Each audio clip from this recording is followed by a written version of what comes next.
I call this meeting to order. This is the regular meeting of the Northfield Public School Board. Today is Monday, August 24, 2020, and the time is 7 o'clock p.m. We are present this evening in the Northfield High School Media Center in accordance with the Governor Walz's Stay Safe Plan. This room has been set up in accordance with the plan's social distancing guidelines. In addition, all those present at the meeting will be wearing face coverings for the duration of the meeting.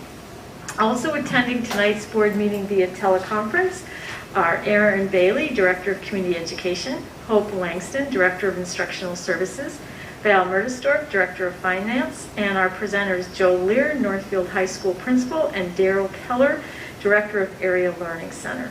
This meeting is open to the public via live stream. The recording of this meeting will be posted on the district website as soon as possible. Dr. Hillman, there were a few items in the table file.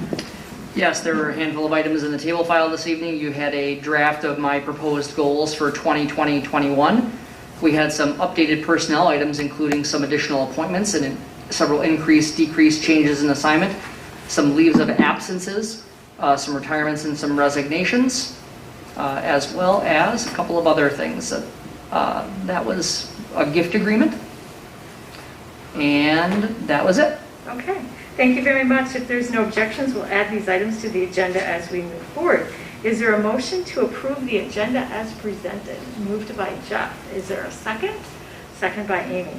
All those in favor say aye. Aye. Opposed? Motion carries. Public comment. We now have an opportunity for residents, business, and property owners, parents, students, and employees of the Northfield Public School District to address the board. To accommodate the public comment portion of our meeting, we made available on the district's website the ability for the public to submit feedback to the board via email by 5 p.m. today. All submissions that follow the district's policy regarding public comment will now be read by myself, board chair. We have 4 public comment submissions for the evening. I will read them in the order in which they were submitted. 2 of the submissions were edited to adhere to the district's policy regarding length of public comment, and I will note those submissions prior to reading them. In addition, tomorrow morning, board members will receive via email all of the submissions in their entirety for your review. The first submission is by Alyssa Bauer, parent. Thank you for everything you have done to keep our community and its children safe during this pandemic. I'm writing to express my disapproval of a recent policy change regarding school facilities and their use by outside groups. My daughters are members of the Bull Shark Swim Club. Earlier this summer, they began a summer session at the Northfield Middle School and completed it on Friday, August 14th. Prior to that session, the swim coaches and board members spent many hours researching safe ways that they could hold practices during the COVID pandemic. As a parent, I completely trusted their planning and execution of that plan. During the 8-week session, no members of the swim club became ill, and masking and social distance practices carried through to the end. On Friday, the coaches informed us there would be no fall session as the district had decided not to allow outside groups to use the facilities at least until November 9th. My children sobbed upon hearing this news. The swim club has been the first formal outlet for them to exercise through friends and coaches, and above all, relieve stress during these scary times. Any other sport can play outside without a particular type of facility. Even hockey can be converted from ice skates to rollerblades. Swimmers cannot participate in the sport they love without a swimming pool. I'm extremely disappointed that swimming lessons will now be offered to the public at the middle school. I do not understand this rationale. The same kids that swim in the swim club, and even some of the same coaches, will participate in these lessons. The swim club kids go to Northfield schools. They are not an outside group of people. Why is community education allowed to use a facility, but not a club that has used it without issue for many years, and more recently than any others? I ask that you make an exception to this new policy. The Northfield Swim Club takes excellent care of the facility, contributes financially to new equipment, and most importantly, provides a healthy and safe environment for the children of our community. We have never been part of an organization that promotes self-growth, teamwork, encouragement, as well as the Northfield Swim Club. Please consider allowing the Bull Shark Swim Club to resume their practices at Northfield Middle School. Again, Alyssa Bauer, parent in the district. Our second submission is from Megan Halloran. She writes, Dear Dr. Hillman and Northfield School Board, thank you for your leadership during this unprecedented time. I'm writing as a Northfield Bull Shark swim team parent and United States swimming official concerning use of the Northfield Middle School swimming pool. I urge you to reconsider the current policy of not allowing the swim team to use the facility. I recognize COVID is a very real and dangerous threat to the health of our community and feel strongly that certain activities cannot and should not be allowed in Northfield Public School buildings. However, I feel competitive swimming is an activity that can and should be allowed to continue. The Center for Disease Control and Prevention states there's no evidence that COVID-19 can spread to people through properly maintained pool water. By combining this knowledge with social distancing protocols established by USA Swimming, competitive swimming programs are offering safe environments for athletes across the country. When the Bull Shark swim team was allowed to use the middle school this summer, they followed the strict protocols from USA Swimming. Swimmers wore masks and waited outside the building for their session to begin. They each had their own sidewalk square. When the coach allowed them in the building, they went straight to their assigned lane where they placed their bags. Swimmers did not use the locker rooms. No more than 4 swimmers used a single lane, and they were all spaced out within the lane. Parents were not allowed inside the building. All coaches wore masks. When swimmers were done with practice, they grabbed their bag and immediately left the building. If you would like to see the protocols in action, I urge you to visit the pool during the Northfield Gators girls swim team practice. Chris Morgan, the head coach for the Gators, is also the Bull Sharks head coach. He and our other coaches do an exceptional job maintaining a safe environment. School districts across the state has deemed it safe to allow USA swim clubs to use their facilities, including neighboring Prior Lake, Lakeville, Farmington, New Prague, and Hastings. If the Bull Sharks are unable to use the swimming pool, we continue to lose swimmers to these clubs. We already lost several swimmers this spring and will continue to lose more as the months go on. The Bull Shark is a USA swimming club, as most of our swimmers live in our community. Other teams are comprised of athletes from many different suburbs. We are proudly a Northfield team. If the Bull Sharks are not allowed to operate, we will drive our daughter to the nearest team with pool time, but she's proud to be a Northfield swimmer and does not want to swim for our competitor. We will lose our community swim team if we do not have access to a pool. I am curious what criteria are used to determine who is allowed to use school facilities. For example, Ring the Bell Fitness will be resuming this fall at Northfield High School. There will also be Red Cross swim lessons at the middle school pool and adult pickleball open gym time. Do these groups have additional safety protocols in place that allow them to use district facilities? Perhaps these are protocols that can be discussed with the Bull Sharks leadership. I am certain they are willing to work with the district in order to provide a safe, fun, and enriching competitive swimming program for youth in our community. The bottom line is swimming is a critical, healthy activity that does not require direct contact between teammates or coaches. Social distancing can be maintained throughout practice. This summer, the Bull Shark swim team ran a safe program for our youth in our community and will do so if given the opportunity. Thank you for your time and consideration. Again, this is Megan Halloran. Okay. Our third submission was edited to adhere to the guidelines of maximum 3 minutes of public comment. Dear Superintendent Hillman and members of the school board, thank you, all of you, for your service to this community and its kids. We are extremely fortunate to live in an education-forward community with the leadership we have. This email is on behalf of the Northfield Swim Club, Bull Sharks. This is our 50th year serving the Northfield community.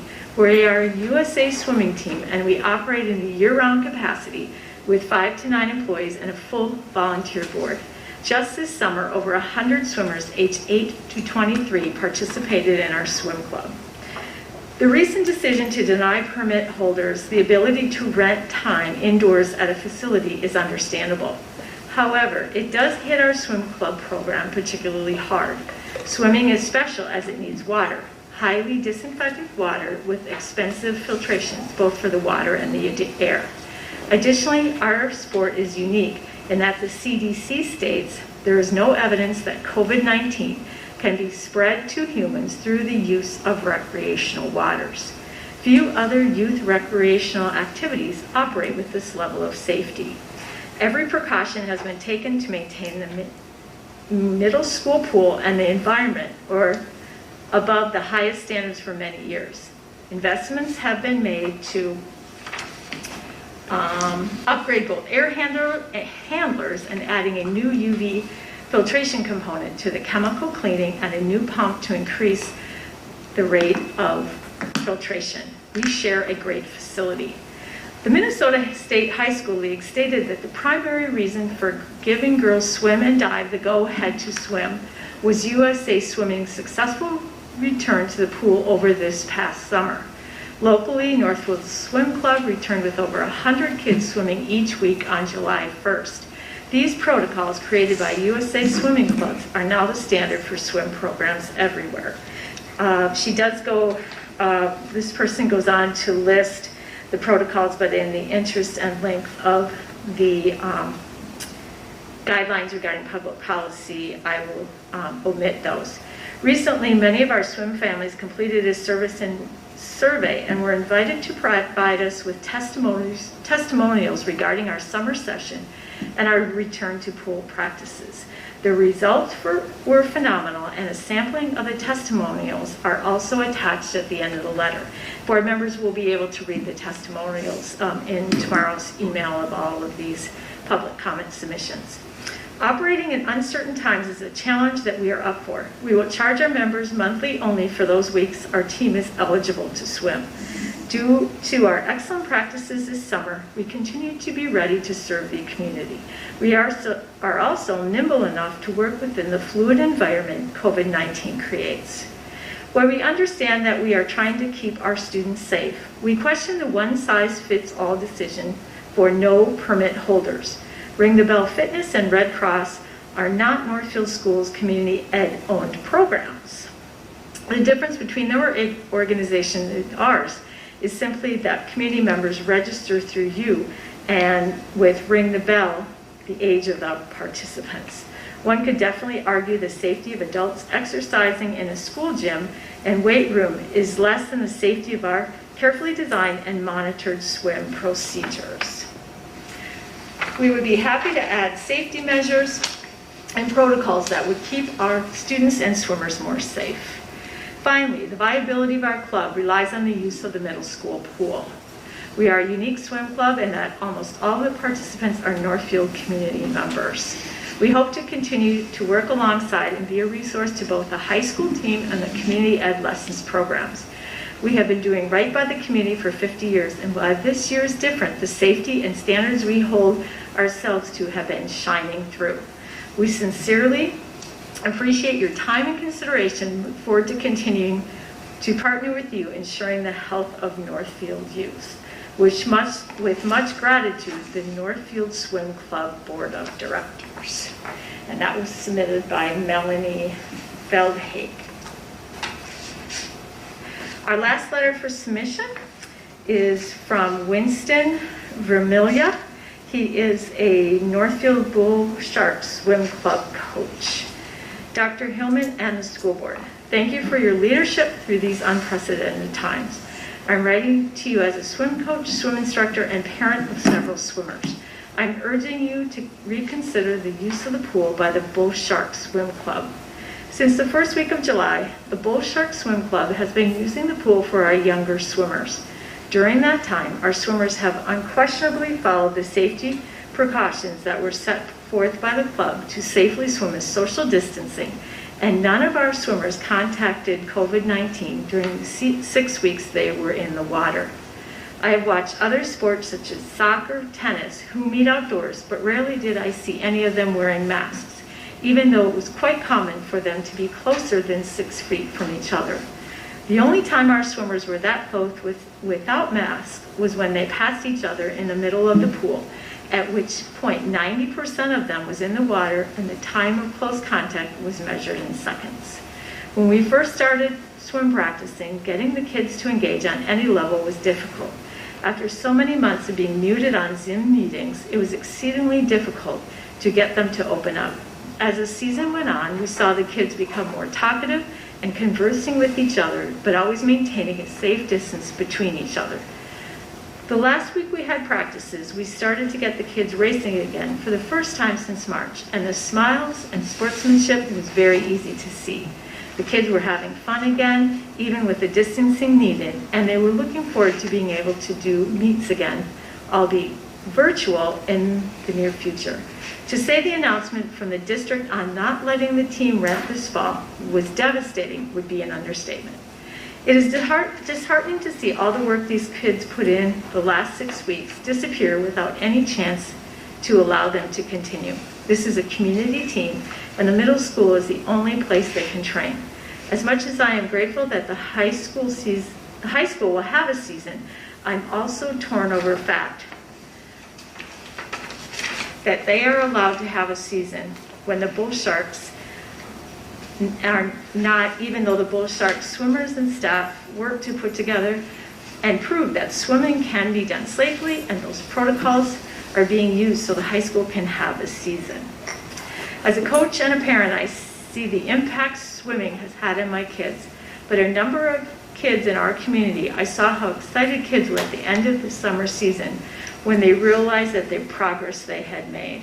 Without access to another pool for swimming, the middle school is the only option for Northfield Bull Shark swimmers. Other teams in the area have permission from the school district or have community pools they can use. And as a club, if we cannot practice, we will start losing our swimmers to other teams. Currently, Hastings, Farmington, Lakefield, Faribault, Rochester, Edina, Mankato, Richfield, and Burnsville, to name a few, all have swim programs that are currently in session. I would ask that you as a superintendent and school board please revisit this decision. I would also ask that if you decide that not renting to the team is in the best interest, that you call a gathering of all parents and swimmers, provided safe distancing needs, and tell the swimmers in person so you can see the reaction from our swimmers in person and see how much being able to swim means to them. Again, it is signed by Winston Vermillier, a lead developmental age group coach for the Northfield Bull Shark Swim Club. So those are our public comment submissions for the evening. We can move on to announcements and recognitions. Dr. Hillman. And we have no announcements nor recognitions this evening. Okay, thank you. We will move on then to our presentations for the evening. We begin by welcoming high school principal Joe Lear, who will give a presentation on the high school continuous improvement plan. Welcome, Joel. All right, thank you, Julie and members of the board. I do want to take a moment to say, obviously we are currently in a crazy world of uncertainty, and I think it says a lot about your leadership as a board and this district that we move ahead with site improvement plans, and that in spite of all of the questions and unanswerables to this point, that we move forward with this idea of saying, how do we, in spite of everything, continue to improve? And so I can just say that I am proud and privileged to be a part of a district where that is the mentality as we move forward through this uncertainty of the COVID-19 pandemic and what it means for our school system in the coming school year. Dr. Hillman, I do not see the presentation, so I'll just assume that you're going to move from slide to slide as I go, or should I have another piece of information? You should see it, Joel. We are screen sharing. Well, I am looking at the Portage official enrollment. Okay, let me get you a different one here. Hold on. We had the wrong ones shared.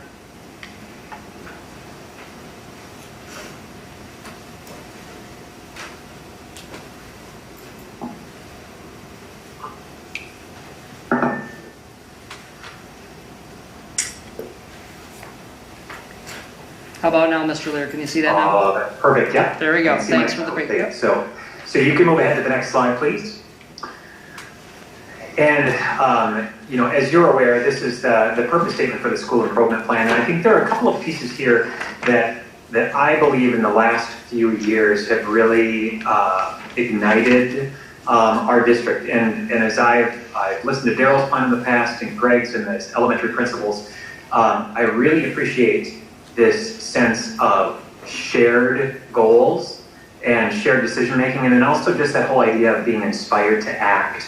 And I think that we have talked in years past about plans that are presented to you and then put up on a shelf, and I really feel like over the last few years this focus on inspiring action and shared goals across our buildings has really moved our district forward. And so this site improvement plan allows for that growth to be quantifiable. Next slide, please. And so our plans and review is similar to the elementary schools. We established goals at the high school in the areas of college readiness, which you know, of course, is a state directive as well as a local interest for us. Parent satisfaction and student engagement for the 2019-20 school year. Obviously, with the closure of school due to COVID-19, much of our plan for collecting data and moving forward was interrupted and interfered with by that plan. But I think to suggest that the year was not somehow a learning tool for us in terms of our site improvement plans and initiatives, it certainly was that. Next slide. And so to that point, I say one, even though there are three listed here, because they all really come back to that same question of equity, access, and making sure that we're providing opportunities for all of our learners. And so as we look at the data review and key reflections coming out of our distance learning process, equity of access, student engagement, and then the digital tools that students have access to and that the teachers use to direct the learning are all pieces of point of emphasis that we want to move forward. And I share a quote with a colleague that midway through our distance learning process, that every day of distance learning that passes, the gap widens. And so as we look at the processes that we are putting into place for our upcoming hybrid model, but also to be flexible and prepared enough to move in and out of whatever model we are asked to based on the numbers related to the pandemic. We want to make sure that equity of access is a point of emphasis no matter what. We feel that our pursuit of that will be enhanced by both the hybrid model and of course the in-person model, but we're ready to accelerate that in any way we possibly can regardless of the learning model. Student engagement, one of the things that made it very difficult for us to measure some of the things we'd hoped to accomplish in terms of passing rate and the number of students that passed all of their classes was just the idea of how we make sure that our academically vulnerable students are able to engage in the distance learning process. And that was a challenge for us.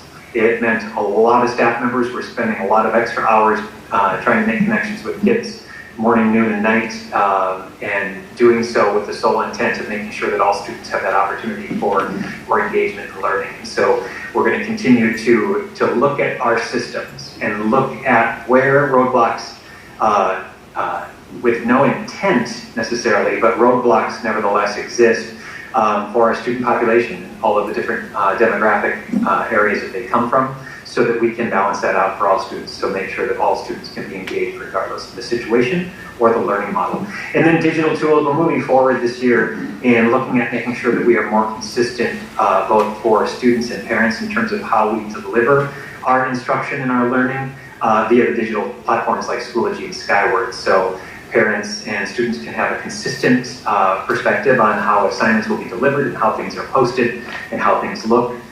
So there aren't so many question marks in that area. So we're looking forward to all of those pieces, kind of raising our equity focus across our programs and our different areas of discipline. Okay, next slide. So to our 2021 improvement goals, and these next two slides look very similar, but they're different in the fact that they have different goals. You will recognize, if you potentially had a chance to review our plan for last year, these are the three goals that were interrupted, and we hope to reignite the interest in accomplishing these goals. The first one for college readiness, as you may remember, was initially set out to be a goal aiming for the 2022 school year.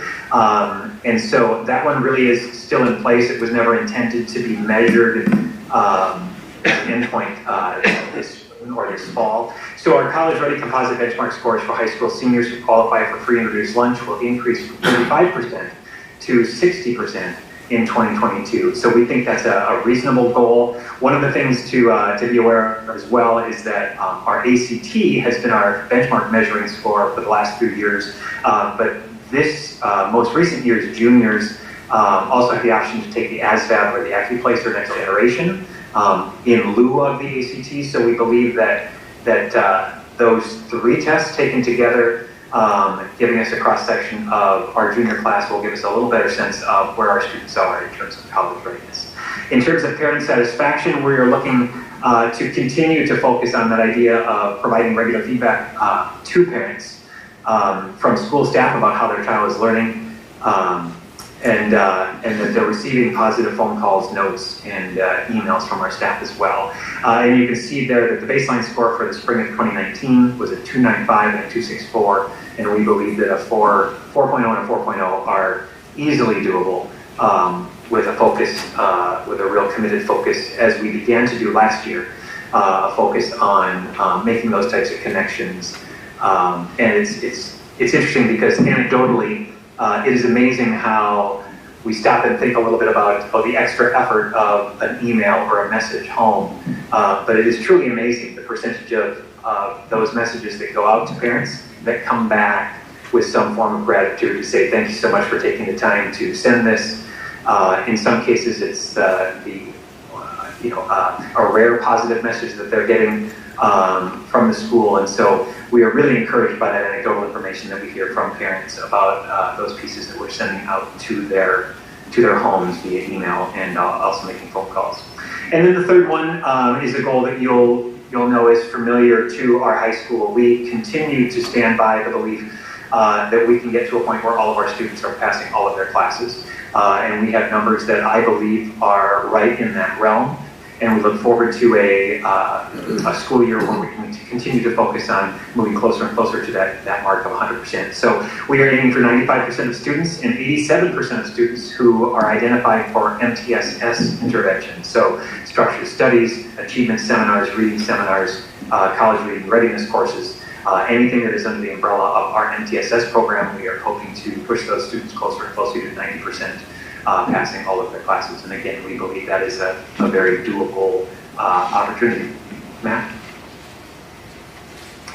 And then these, and I will say that the modifications to our site improvement model, I really applaud, simply because I think it really takes into account the human side of what we are doing and really brings to light our ability to transition as a result of what's happening in the world and society around us.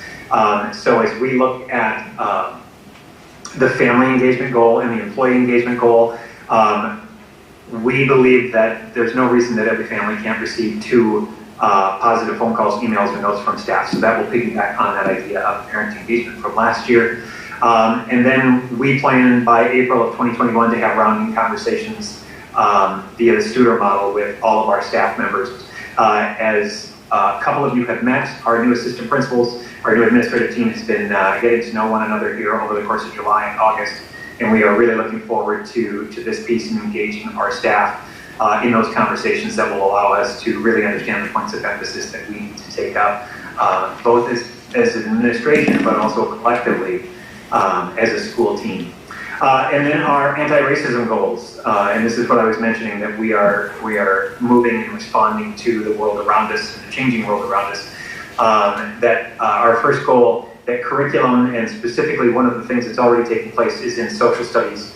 The curriculum across the course selections will be updated, and then curricular resources will be added in language arts to better ensure that every child feels represented by the materials and the curriculum being delivered to them, that the curriculum and the resources that we use in those classes reflect back a multitude of diversity for our student body, because our student body is diverse and deserves to see themselves reflected in that work.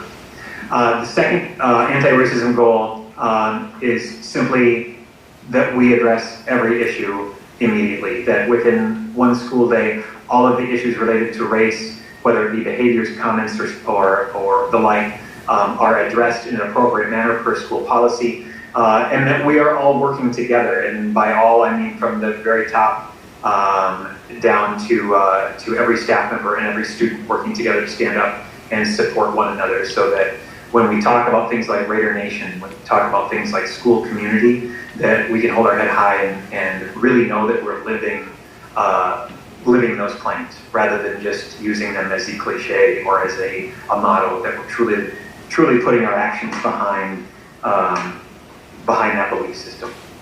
Next slide, please. And so here are the strategies and assessments that we will use. And again, these will look familiar because we are doing a number of them to kind of piggyback on what happened during our interrupted year. But we continue to expand Odysseyware, and obviously one of those pieces is related to, we are using Odysseyware now in the Portage model as we move forward into the fall. Continued focus on hiring diverse staff and ongoing monitoring and support of at-risk students by all staffs to make sure that, again, we feel like a relevant place for students, and so they want to pursue higher levels of achievement and prepare themselves for those college experiences. And then parent satisfaction, will continue to inundate them with updates and information, as well as the fall parent meetings that we'll be having here in a couple of weeks. And then that increased consistency piece that we talked about, that we want to make sure parents are feeling supported in a way that they can check on their students' electronic progress and do so in a consistent manner, so they're not having to look in 7 places for 7 different courses. And then also continuing to look at our new model of conferences. If you remember last year, we opened a new method where we conference with parents once a quarter and engaging them more frequently over the course of the year, so that we get a chance to have those conversations related to how their students work as learners, rather than it just simply being an academic report, a la circa 1976 type of parent-teacher conferences.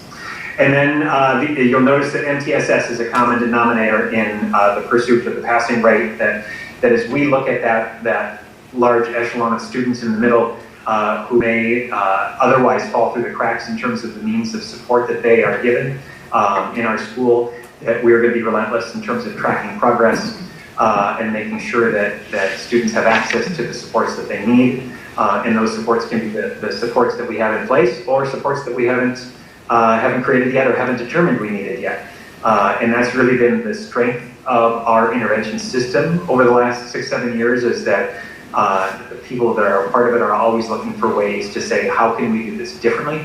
How can we do this better and more thoroughly, so that we're impacting more learners? And if you spend a few weeks in the MTSS area, in really in any element of our student support programming, you would see that evolution process taking place almost on an hourly basis, but certainly daily, weekly, and monthly basis. So we will look to spring grades for the analysis of that, as well as the Studer survey related to the parent satisfaction piece as well. And with that, I will open things up to any questions that you would have, and I thank you for allowing me to present this information to you. Excellent. Thank you, Joel, for the presentation. Board members, questions, comments? No. Yes, thank you for your report. On page 4, student engagement, there is a phrase or a sentence near the end that says, we must continue to consider the ways that our system places roadblocks in the educational journey of our students. I don't think consider is a strong enough verb.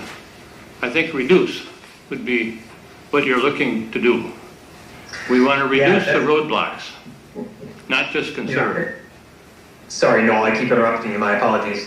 I would agree with you, and part of the reason I think of a word like consider is that time and time again over the course of really the last few years, but I would even trim it out to my own experience, my own educational journey on a daily basis, the things that I come across that cause me to consider things through a different lens, or to view things through a different window or from a different perspective. And so you're absolutely right. It is not It is not meant to be a notice and move on by any means. It is meant to be a call to action, as Dr. Hillman's site improvement purpose statement indicates. But you're absolutely right, sir. We are committed to making sure that we are relentless in finding those things, but also relentless in solving those problems, in not only increasing access, but also increasing the support that students need to have to be able to be successful in those things they are accessing. Thank you. I was confident that would be your answer, but thank you for expressing it yourself.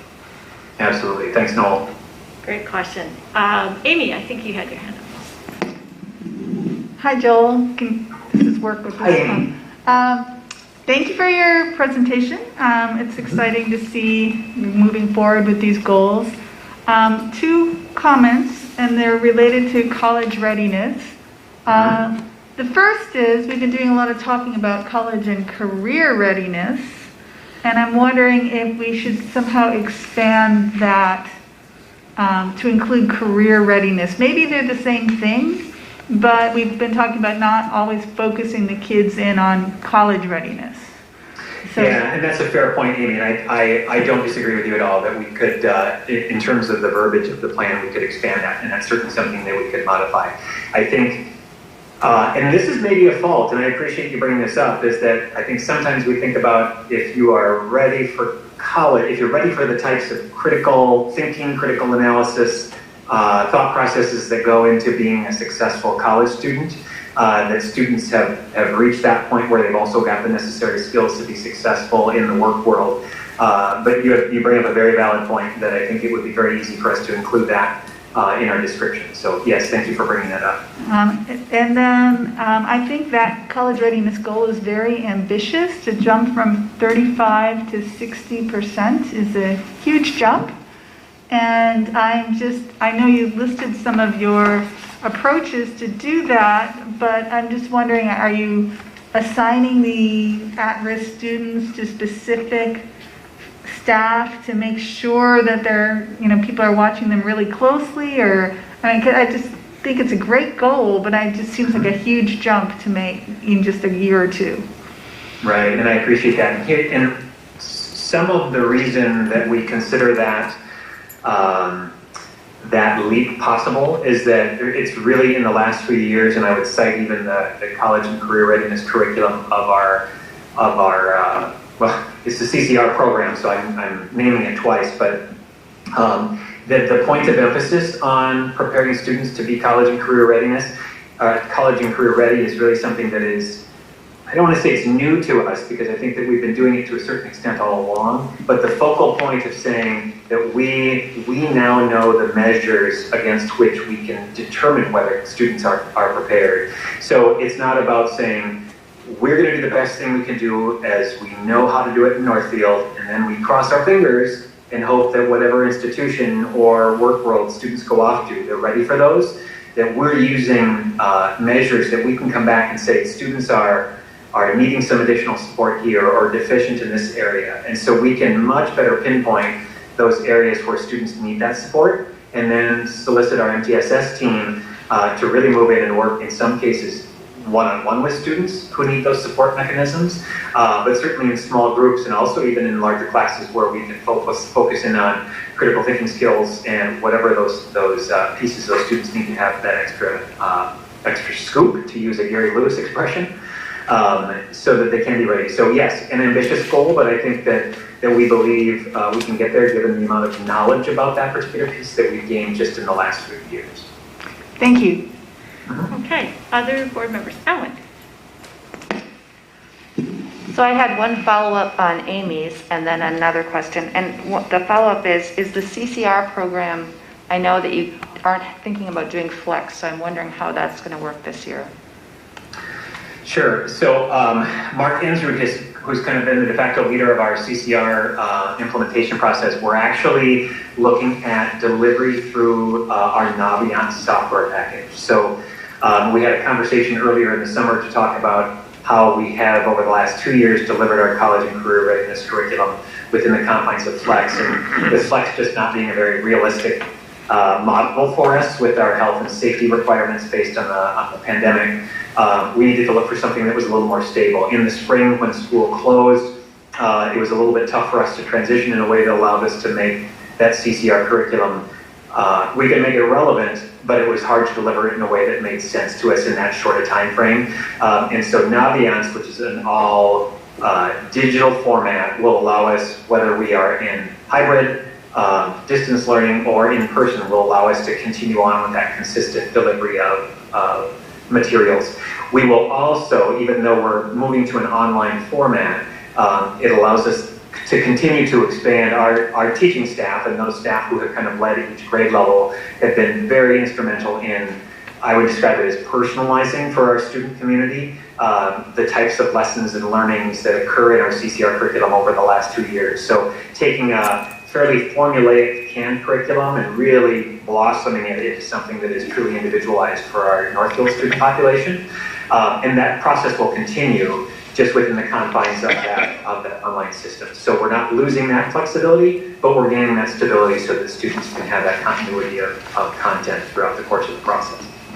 Wonderful. And then I just had one other question. I, like Amy, was just really pleased with the ambitiousness of the plan.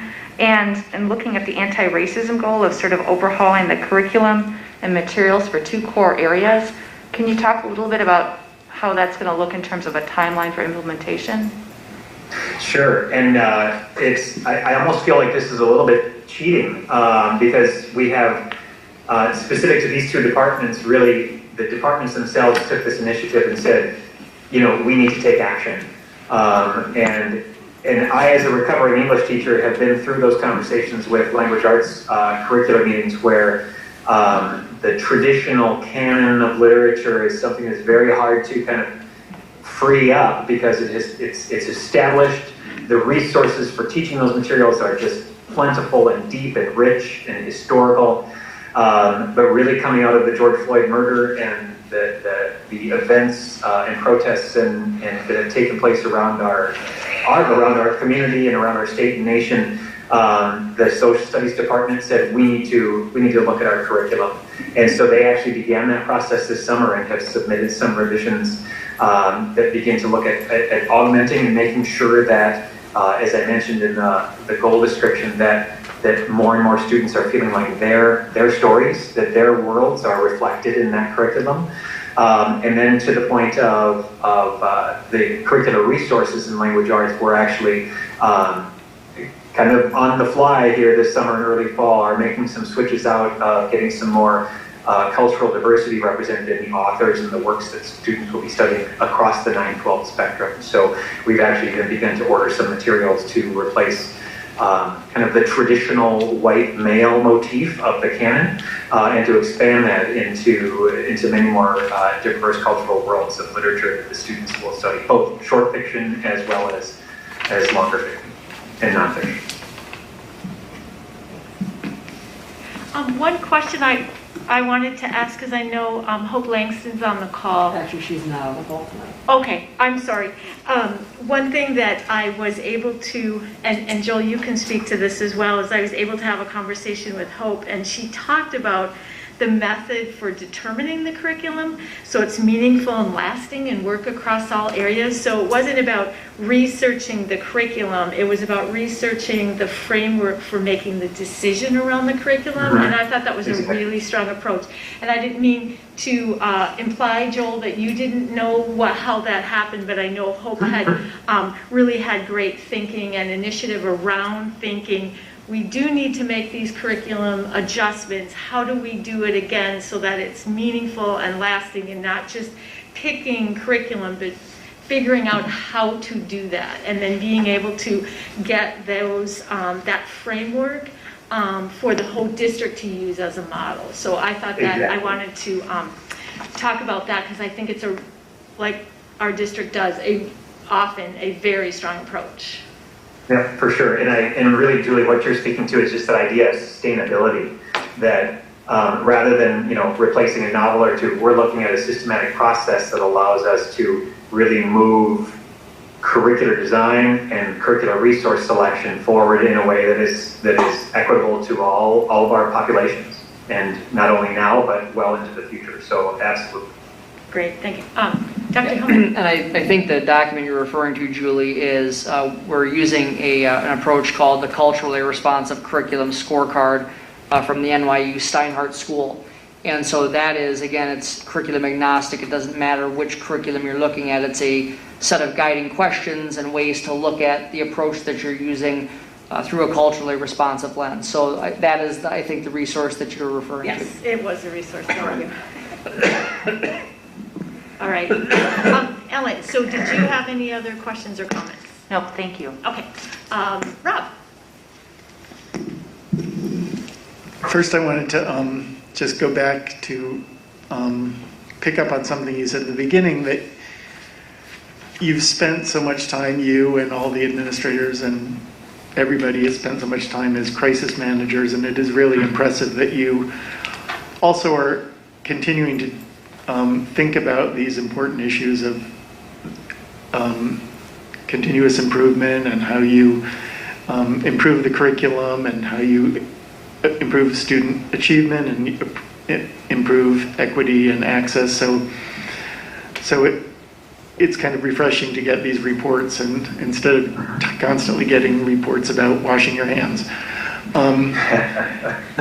So I wanted to go to the second of the anti-racism goals about addressing 100% of the behaviors and comments. Everybody can go through anti-racism training, but it's a more difficult thing to translate that into action on a day-to-day basis and to be thinking about how you respond to that all throughout the day with everybody. So do you have strategies and evaluations for that goal? Yeah, that's a great question, Rob. I appreciate your focus on it. One of the things, here's what I'm going to give you kind of a two-layer response to that. First of all, I do believe that Northfield High School, that we consistently respond in a way that is supported by policy and that demonstrates our commitment to following through on the policy as it relates to issues of bullying, harassment, and racism. Where I think we need to do a better job is being public about those last words are very intentional, that we work together to stand up and support others, that we are intentional and that we are public about how we support one another. Because one of the things that eats at me at 2 o'clock in the morning when I wake up and can't get back to sleep is this idea that we have students who feel like they don't have that support. And it might be because they don't know the whole story. It might be because we don't know the whole story. But I want that goal to be reflective of a culture in our school where everyone knows and believes they should be supported and acts when they or others around them are not supported in the way that we know to be right and appropriate. I have heard the last of people who graduate and reflect back on their experience and say they didn't feel supported for one reason or another. And those are really the pieces that we want to get as a team, that we have addressed pieces over the years, and we have responded to situations that relate back, that are racist in nature in a very specific and severe way. But that idea of public support, that we are a community that embraces diversity and celebrates one another and supports one another, is something that needs to be more overt. It needs to be out there. It can't be something that we do secretively or on the quiet. It has to be in people's face so that they know what we represent as a school community and as a community at large. Thank you. Tom? Just sort of follow up on what Rob was talking about. Not all students are real forthcoming if they are feeling picked on for racist reasons, and they may not have a way to express it, or they don't want to get people in trouble or whatever. Are there ways that just by observation, or are there groups that the students, sort of like advocates, that they can come to as opposed to going to an adult that could, if enough people are, if that advocate is hearing from enough people that there are problems, that they could, bring it to the administration while keeping the students feeling safe to say something. Mm-hmm. Yeah, that's a great question. Thank you. We have organizations that are more generally supportive. So I think about our SSS, our Students Supporting Students, are there for any number of reasons: social, emotional, questions or concerns that students would have, that they can go to a safe student, someone who's not an adult. We have, this doesn't really speak necessarily to the answer to your question, but I think one of our focal points of this piece is, one, that we are continuing to be relentless about building relationships with students so that they do feel comfortable in coming to an adult. And then the second part of that is that we have to stop assuming that if we don't hear it, there's nothing wrong. And so to be more forthright in asking, and I remember hearing a presentation in our community early in the spring to say, how are you really doing? And so to let students know that it's not just that passing in the hallway, hey, how's it going?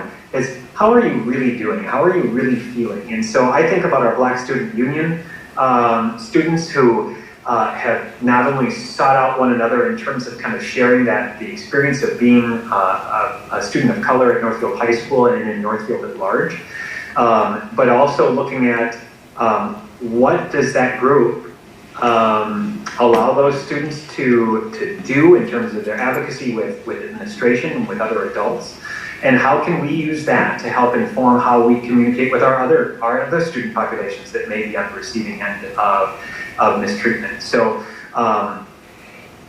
it's one of those things that there will always be students who are afraid or unwilling or hesitant about bringing an issue forward because maybe they don't feel that it's important enough to raise to the level of an adult in the building. But so we need to go get that information. We just have to be relentless and tireless in our approach to that. And the key component of that is that we're building relationships with kids that allow us to engage in those conversations and that allow us to ask those questions in a way that gets an honest answer so that we can respond. I find myself telling students all the time, if we know, we can respond. And so some of it is on us, for us to ask the right questions and to be the right people, so that those students feel comfortable coming to us and that they feel comfortable answering those questions when we ask them directly. And then sometimes, being kids, they'll maybe report something, and because of privacy reasons, they can't know that something was done. But you were talking about the transparency and whatnot. Is there a way without still recognizing privacy to make it known sort of that a situation has been handled? Yeah, and I think that we're going to have to massage that a little bit. Our new administrative team at the high school is certainly interested in continuing that conversation. We've begun that process a little bit already. It is tricky when it comes to the data privacy piece of those individual cases, but the other piece that we can really work on is being more forthright about what our policies are and how we respond consistently, so that students hear and I know that we have a citizenship handbook and the students have copies of it and access to it online, and we tell them that they're responsible to know it, but we can highlight those policies and we can show them the changes that we have made that are specific to being an anti-racist school and specific to treating everyone with respect. And so kids hear that message over and over again, then they're going to come to believe that is certainly a right of all of the students and staff in the building to be able to feel safe and comfortable and respected and supported in their school, so that we can get after those things. Dr. Hillman. Tom, just to follow up on your question, one thing that the high school administration and the middle school administration and I have worked on over the past several years is to try to close the loop while maintaining the privacy that is afforded students around any kind of discipline.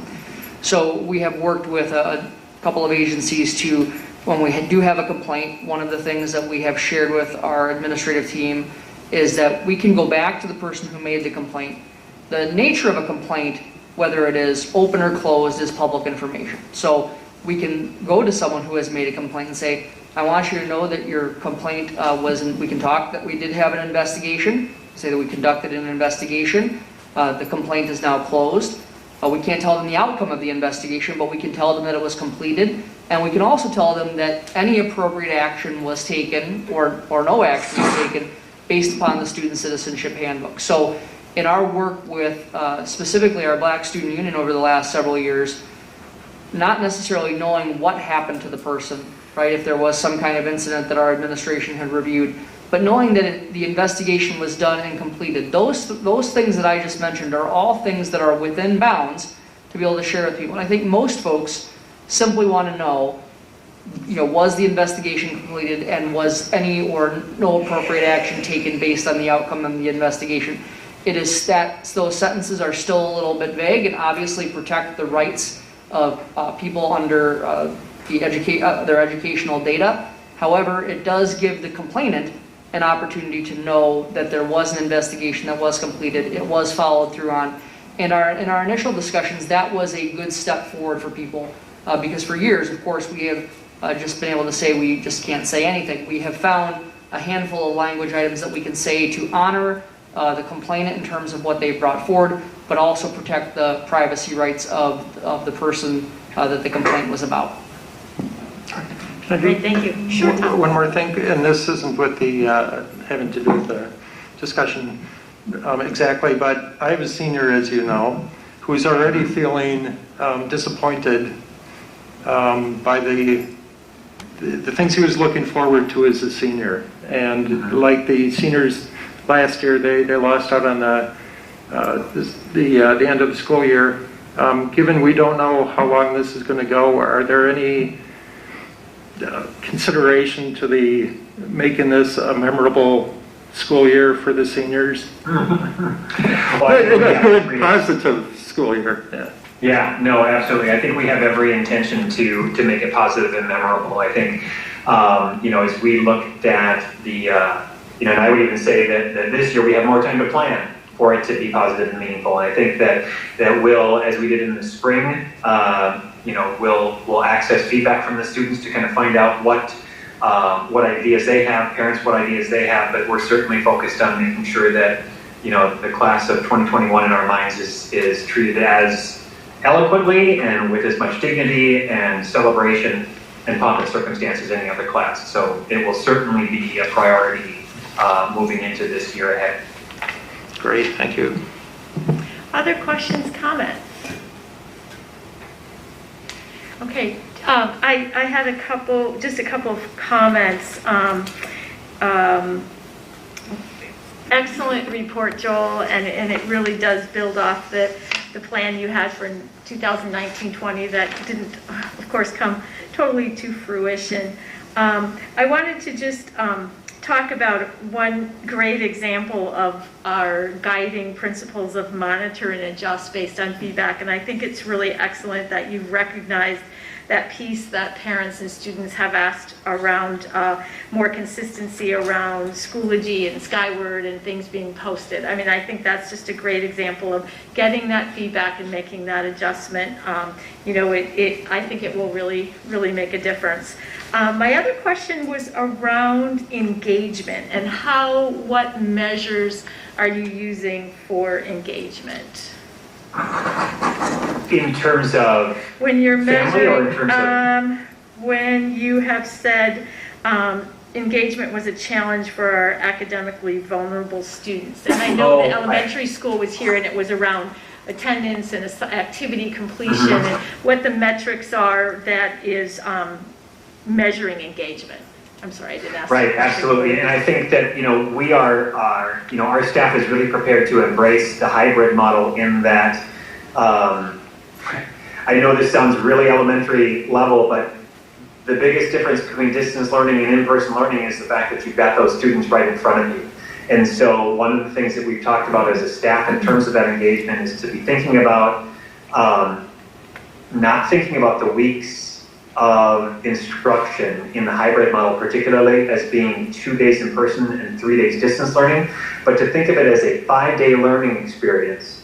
And what are those things that we really need to accomplish in person? And what are those things that students can kind of take care of on their own or in small groups or in a different setting? And so it's really about the framework of saying, you know, in the spring we moved to this distance model and we were stuck because we couldn't have the students in front of us, and thinking about how do we best replicate what we do in person at home. And that was a challenge because, you know, we are all used to being in the building and we are all used to having that experience face-to-face and in person. But really embracing the idea of saying these 2 days of hybrid learning where students are in person is the gift. And how do we make sure that the activities and the projects and the pieces that we have designed for those in-person days really allow us to spread that energy of that class over the course of the 5 days. So not thinking about it like 2 and 3, but thinking about it like a 5-day, that we're thinking about it with continuity, that how are these 5 days hooked together, and how do we breathe that energy from those 2 in-person days into those 3 days when students are not with us in person. Okay, great, thank you. And I know I was happy that you highlighted that we do have 2 new assistant principals, Rico Bowen and Nancy Verka, if I said that correct. Verka? Yeah, so I was fortunate enough to meet the 2 new assistant principals, so that was really, really fun. And I know they are, diving in head first in addressing their new role at Northfield High School. So it was great chance to Absolutely. meet them. Both are really, really working hard to get involved in both the school and the community. And Rico, we were joking, Rico was uptown at the Grisham corn stand buying corn for himself, and so really trying to embed themselves in the community. So Excellent. it's exciting. So, and then lastly, I think it's really fun for us to see you as a board and just be able to personally thank you for the work you did with transitioning the high school to distance learning and all of the work that you've been doing over the course of the summer. But I think Tom highlighted most importantly was your work around the graduation of the class of 2020. I mean, we understand how emotionally difficult those decisions were and that it took a toll on you personally. And I think that the message I heard loud and clear at the end of the day when all events were concluded is that it was meaningful and memorable.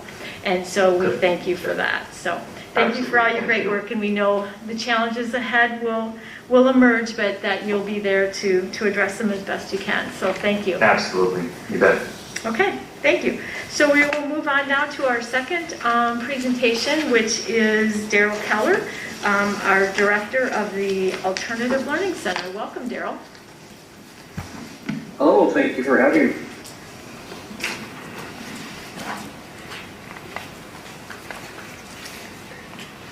I am assuming that Dr. Hillman is going to be sharing the screen of my presentation as well. Yes, you bet. Excellent.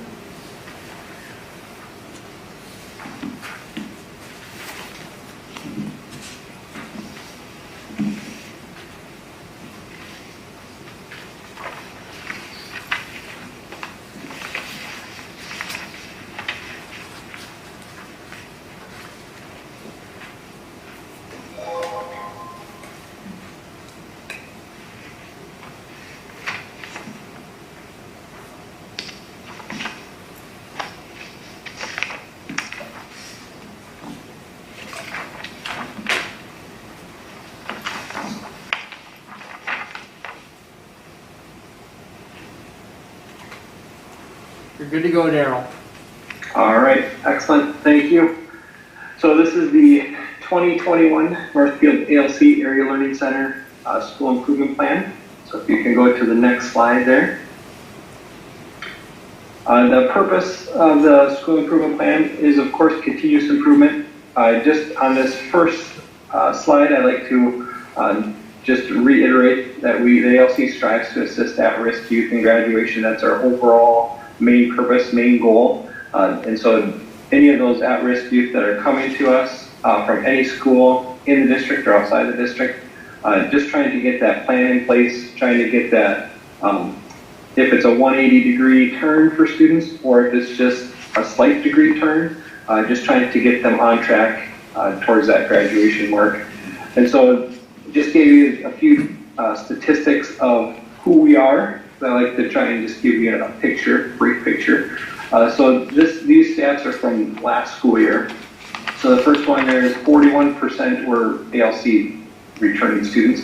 28 were from Faribault, 23 were from the high school. We did have a couple that came right from the middle school, but that doesn't happen too often, as you can see in the next slide there. 7% were from other districts, mostly from within the state of Minnesota this year. Sometimes we have had some students from Oregon and some other outside states, but this year it was pretty much in the state of Minnesota. What grades our students are in? We did have 2% were in ninth grade, so just a very small percentage of our students are ninth graders, 8% 10th graders. As you can see, 39% are 12th graders. We are very senior heavy. A lot of times what our district philosophy is to the high school, as Mr. Lear mentioned there, has continually improved or increased their amount of interventions that they offer at the high school to try and support the at-risk youth.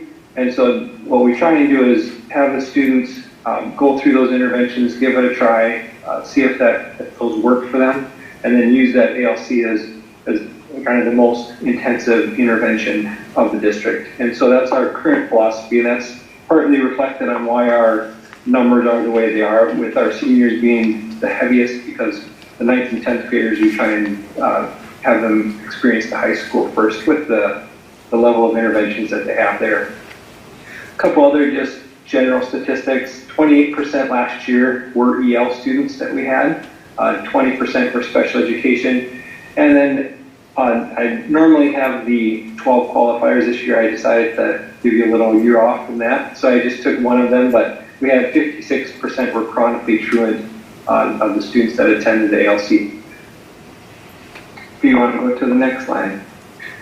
So just a quick review of the last year's slides. This was a little bit of a switch for us with the first goal. So the first goal last year was our first year of having that goal, and so this was our baseline for the year. Our goal was 100% of the students entering the ALC from the high school would be at or above the credit threshold. And what basically that means is we have the 4-year graduation goal to get students through high school in 4 years.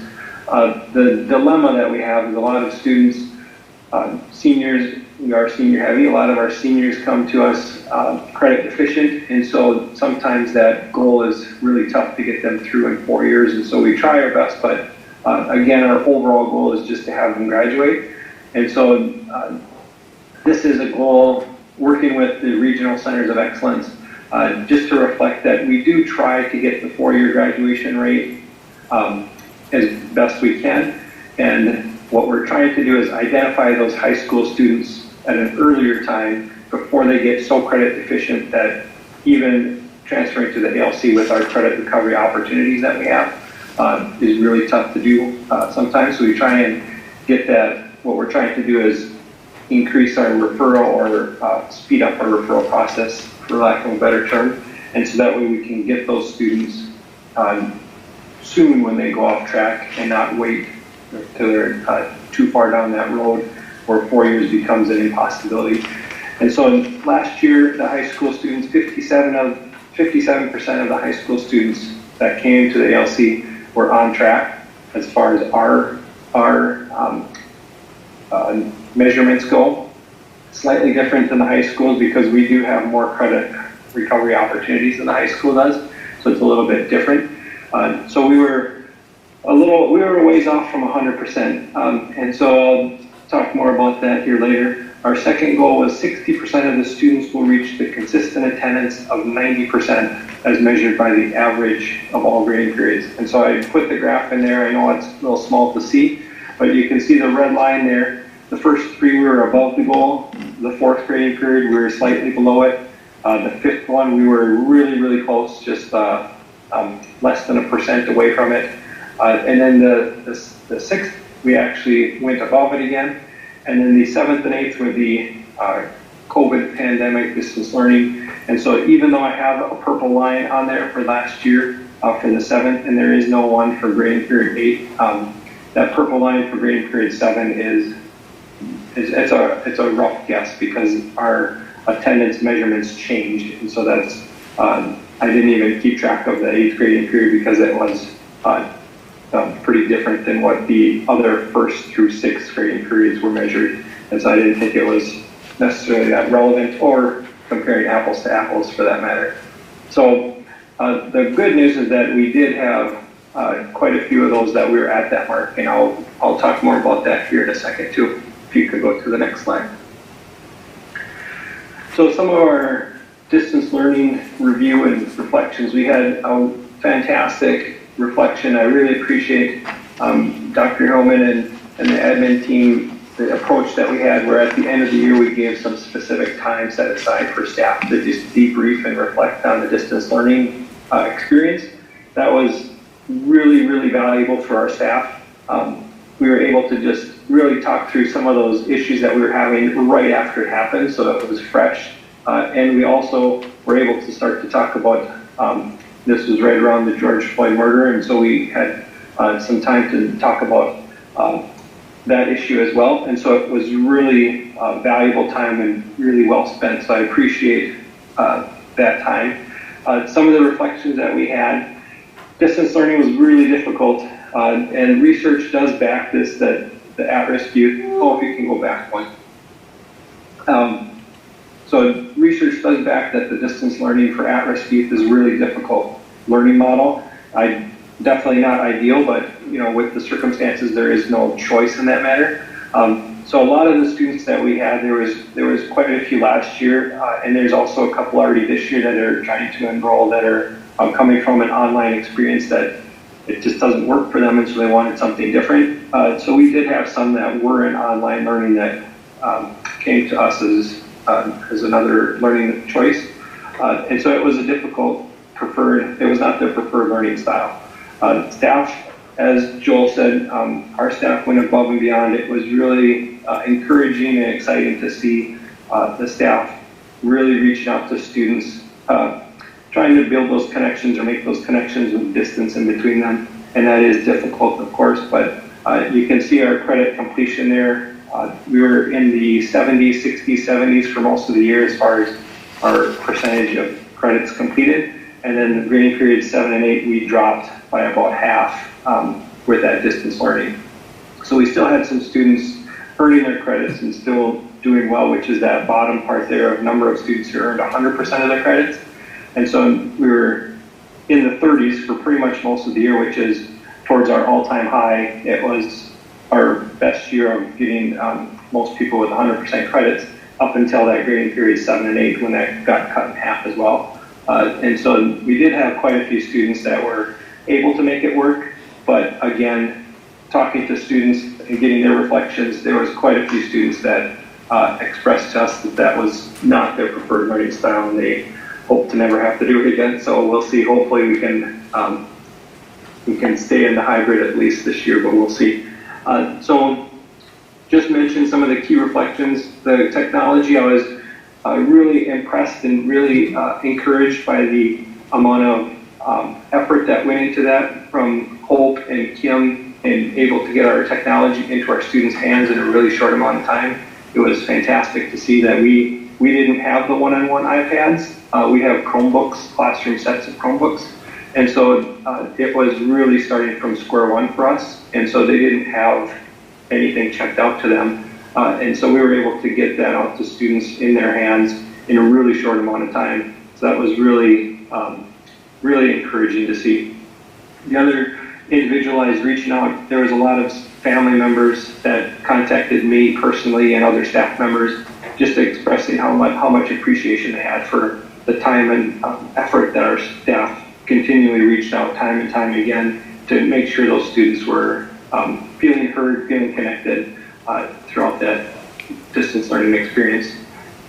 One of the things that the staff did mention that they're going to start with, because we don't have one-on-one iPads, we haven't done a tremendous amount of technology training of the students in the past. And so we had to start from scratch with the distance learning. And so there was a lot of students that didn't have a lot of they were kind of starting behind the starting line quite a ways because they didn't have that technology skills. And so that's one of the things that staff members have made note of for this year, that they want to start the year with more technology practice and skill training. So that way, if we do go to a full distance learning, or when we have distance learning here in the hybrid model, that students will at least have some practice navigating some of those technology things that we haven't done in the past, because we traditionally are more in-person approach. If you can go to the next slide there. So the 2021, these are the ones that have slightly been altered to our previous goal, although they're very much in the same spirit of the previous year's goals. So last year we had 100% of the students from the high school would be at or above the threshold.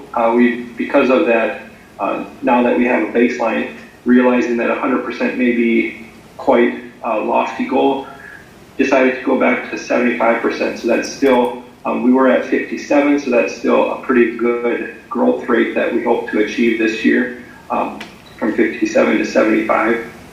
And I'll kind of mention some of the strategies that we're going to do here in the next slide.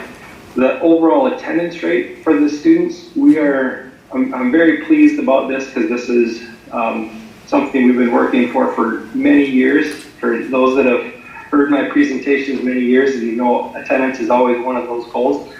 This one, we're finally at that point where I'm changing the goal. Instead of having just 60% or a certain percentage of our students getting to that percentage goal, we're shooting for the whole overall attendance rate to be at 90%. We were really close last year for most of the year, again up until that the pandemic took over. But we were knocking on the door, and I think we can get to that 90% overall attendance rate, which is really fantastic. We're very proud. The ALC staff is very proud of having that attendance rate. As I talk to my ALC directors in the region, it's quite an accomplishment to have an attendance rate at 90%. As I mentioned, 56% of our students are chronically truant. And so to get our overall attendance rate to 90% is just really exciting. And so we're close, we're not there, but that's why I've slightly switched that goal for this year. If you can go to the next slide. So for this one, I put the two goals there in the two columns and then some strategies underneath. For the credit threshold, again, we're, as Joel alluded to, the Odyssey Ware has been doing really well. We're getting a lot of students that are taking advantage of that at the high school for credit recovery purposes.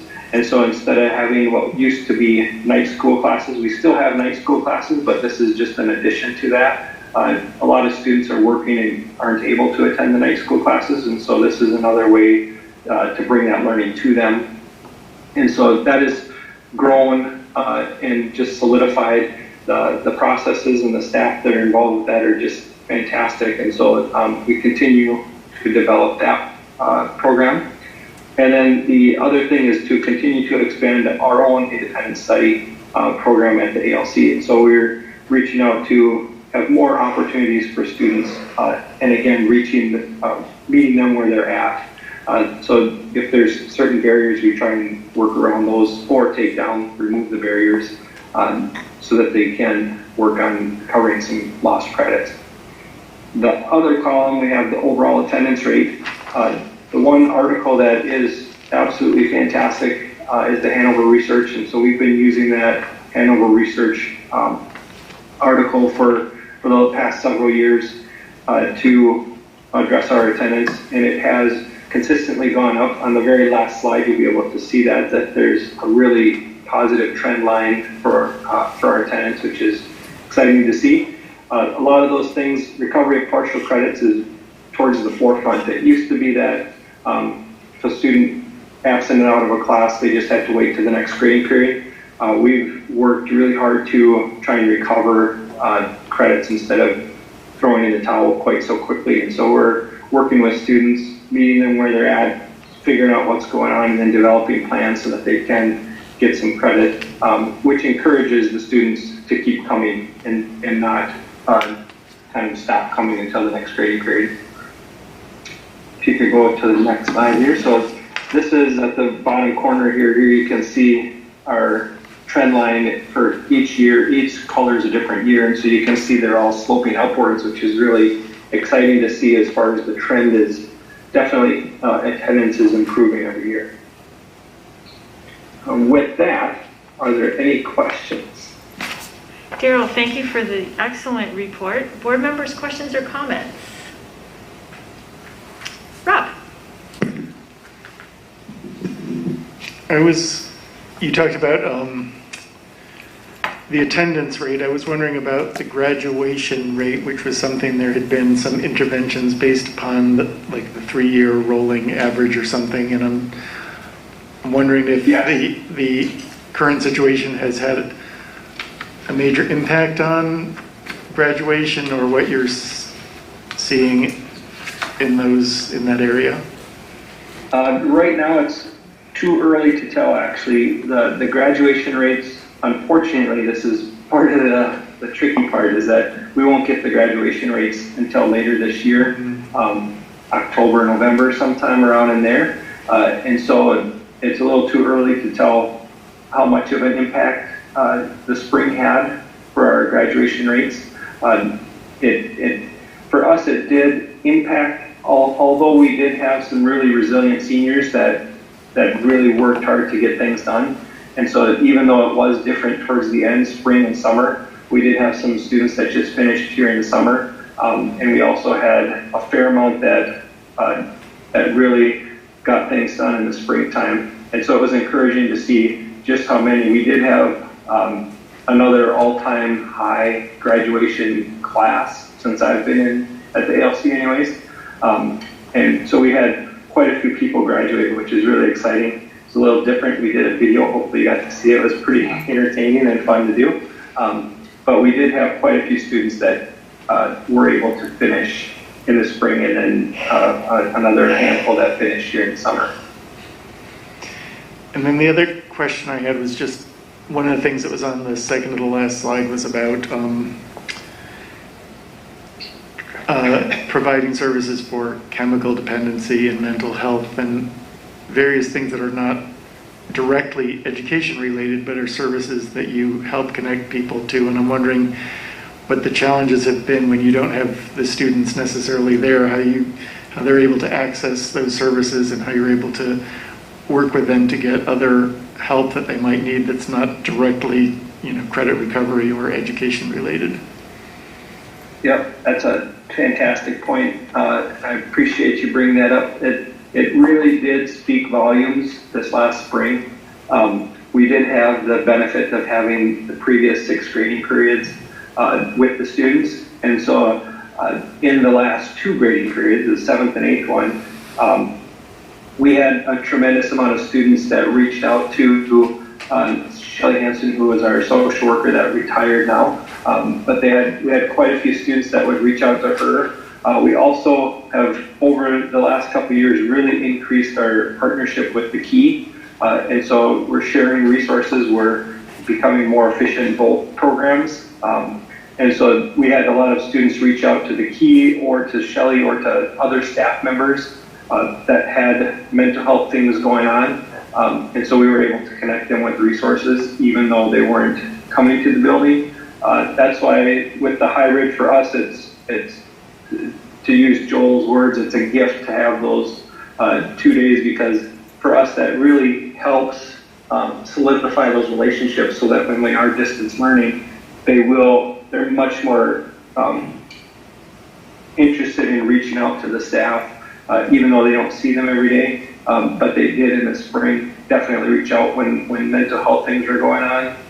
They'd reach out to us, and we were able to connect them with resources. So we're casting a larger net with partnerships with the Key, and also this year we're partnering with the CAC to just get more resources available, and also to have more people with ears out there, so if they're hearing things, that we can catch as many of those stories or as many of those experiences as we can.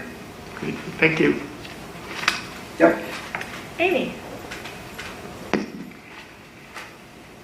Thank you for the presentation. I have just a question about the students coming in from Faribault. I remember hearing, and I don't know if it was from you, Daryl, or at a different meeting, that Faribault was changing their ALC to make it more attractive to keep the students in the district. And I was just wondering if you had a sense that the same number of students are still coming from Faribault, or whether there might be fewer students this year. Yep, that's an outstanding question. And last year I did very much have a gut feeling that we were going to experience a big bump in Faribault enrollees. This year I don't have the same gut feeling in that everything is so different and everyone is kind of waiting to see what happens, that the predictability of that is much more complex than it was last year. And so I do have some students that are still talking about cousins and things like that that are planning on enrolling. And so I do think that we're going to have some of that. But it's much more complex, right? I think there's a lot of students that are waiting to see how this shakes out as far as the different districts and as far as the different models and all that kind of stuff before they actually go with one place or another. And so my guess is we may have kind of the start of the year where we're already a little bit higher than we were at the start of last year. We did have a huge bump with that Faribault push right after school started. And I don't know if we'll get quite that big a bump immediately, but I think we may, as the year progresses, we may see another increase. But right now it's really hard. I had a few more data points that I could use last year to predict that a little bit better than this year. It's because of the current situation, it's just really difficult to predict. Thank you. Other questions or comments? Okay. Daryl, thank you.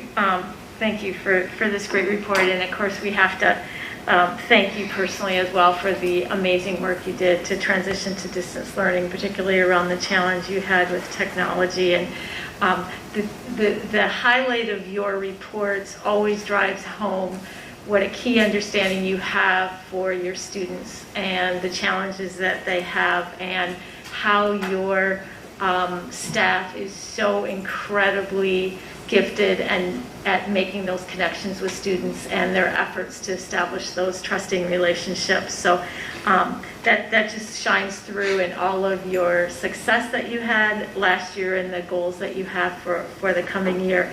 And of course, we really have to thank you for the work you did to ensure that the class of 2020 felt celebrated. And I was able to watch the virtual graduation, and I thought that this year's student speakers are, every year they're always amazing, but this year they were really, really excellent. So thank you for that. That was a highly emotional time for everyone, and you really put together what was, again, meaningful and memorable for the students that so deserved that. So thank you for the report, and again, just want to highlight and thank you for what we know is an incredible amount of hard work last year and what you will be facing, and we fully appreciate and understand the stress and the toll it takes on our administrators personally. So thank you.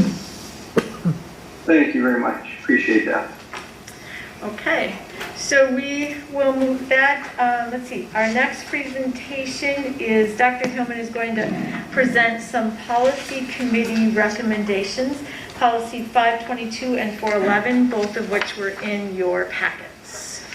Yes, thank you, Julie. And our policy committee continues to work strong, meeting regularly over the summer, pushing that policy review forward, which we know is so important.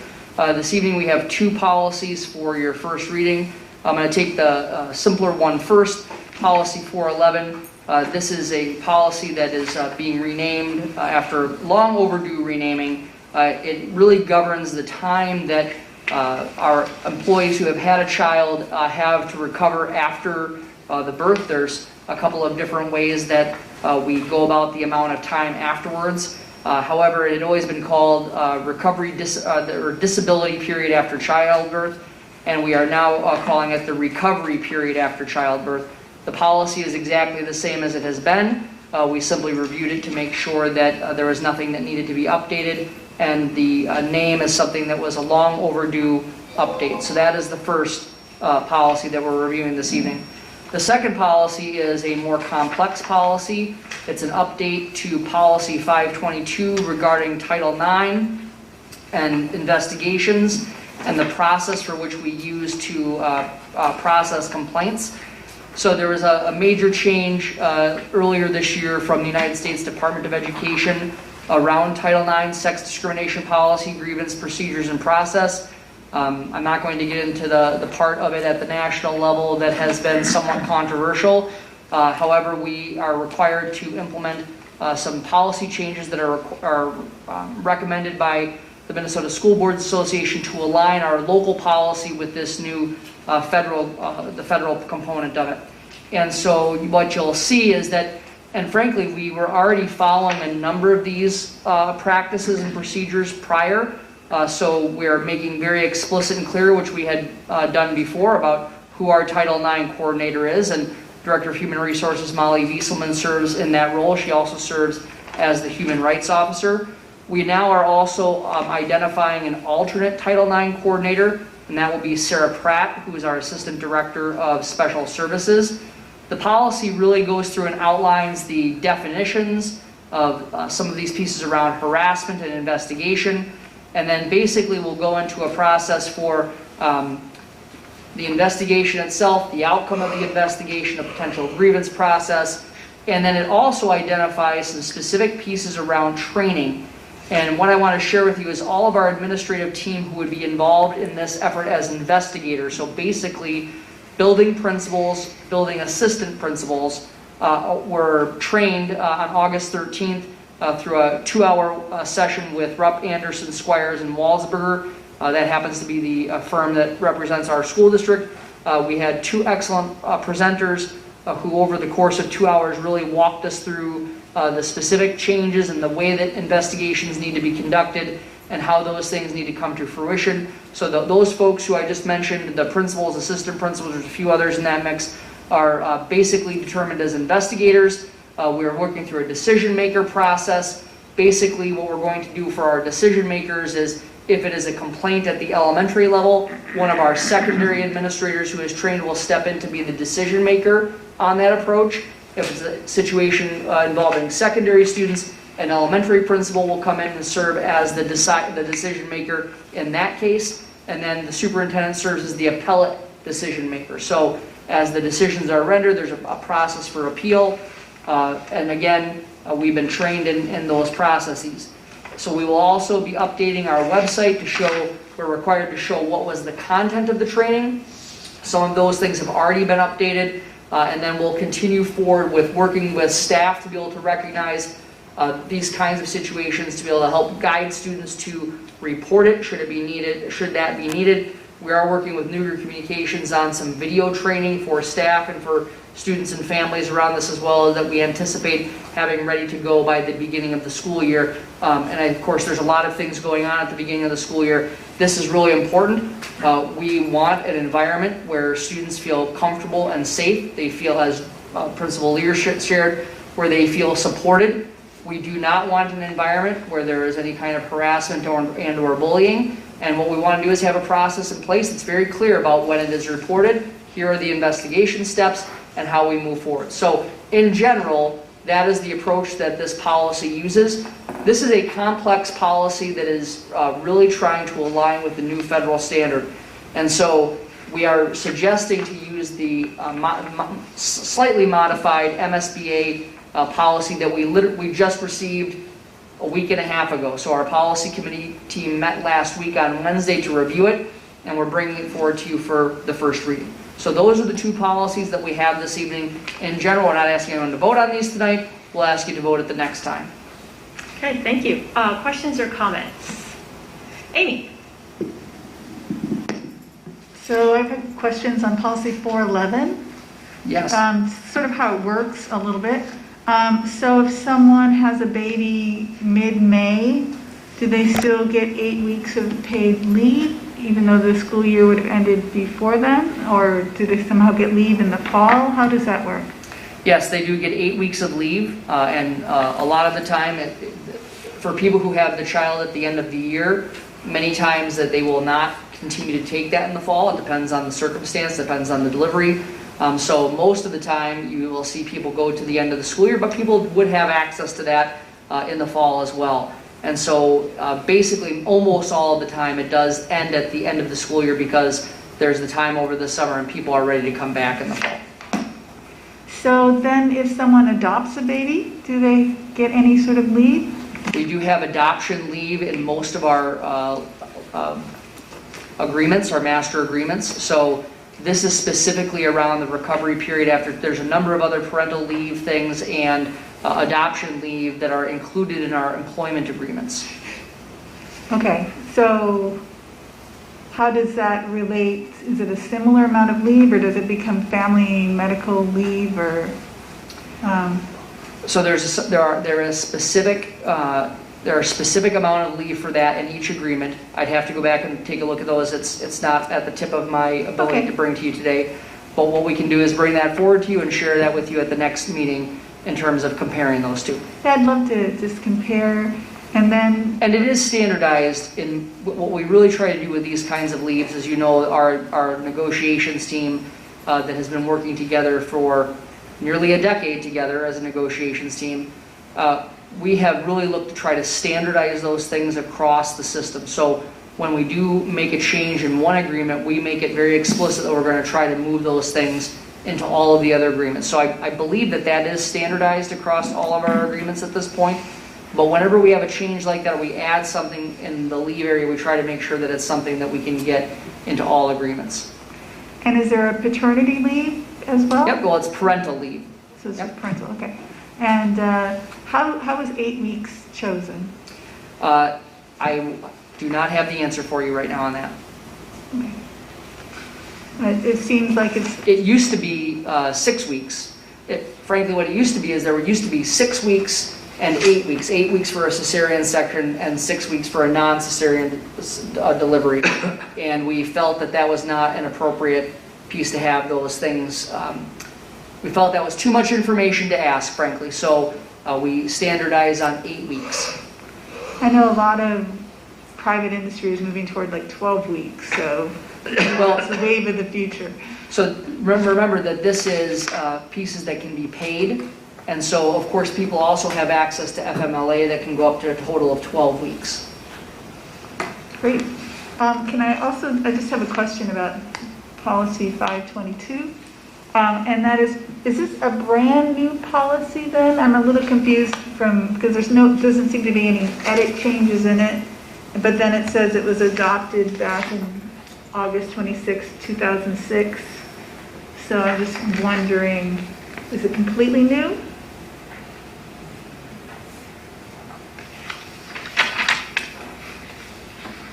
So policy 522 in the past had been called student sex non-discrimination. And so this is the updated policy.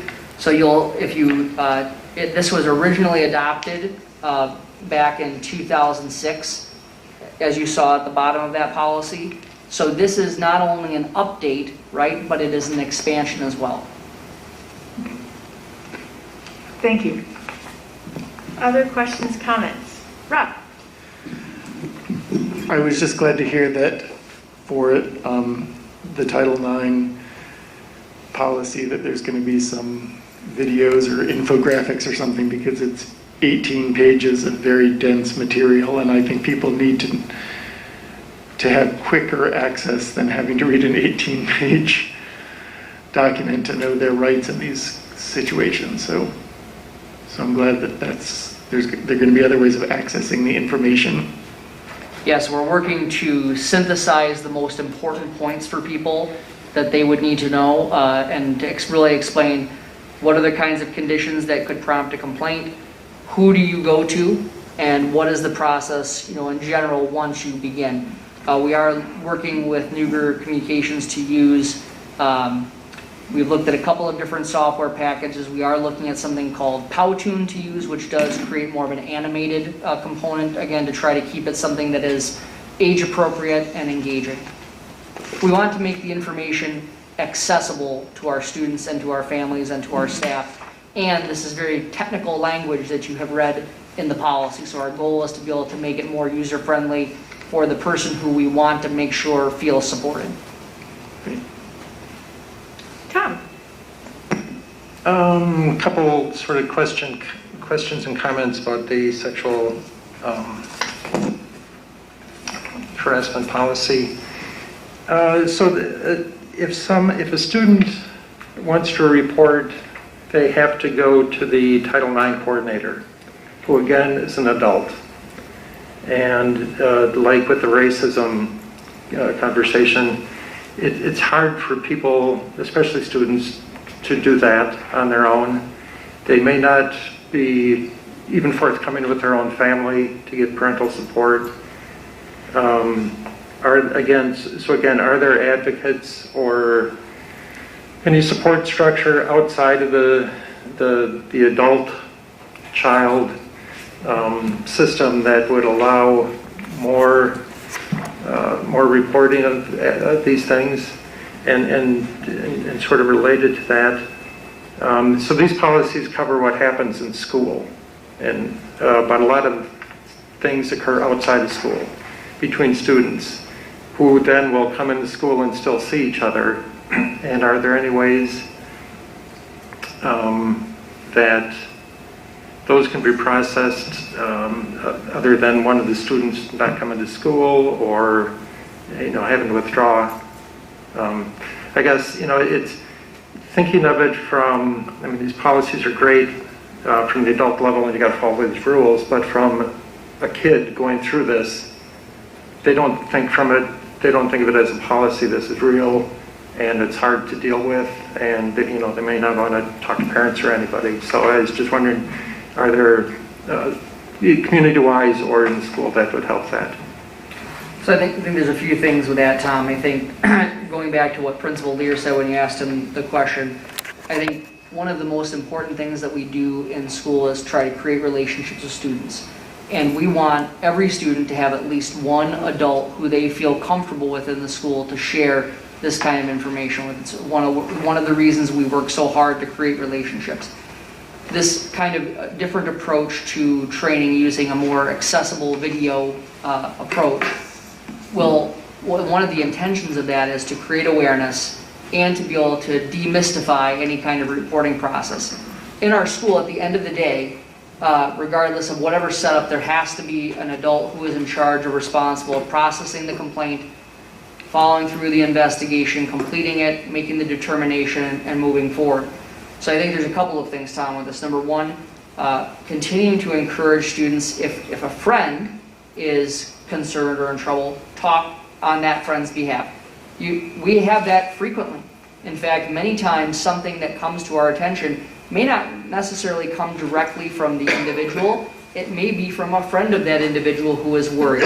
And so when we work very hard on developing relationships and creating this open, trusting space, that is exactly the reason that we do it. And I think we'd all be surprised how often students or a friend of a student comes to an adult and shares, what a concern is. And if you talk to our principals, there's a lot of times that is the way that they find out about it.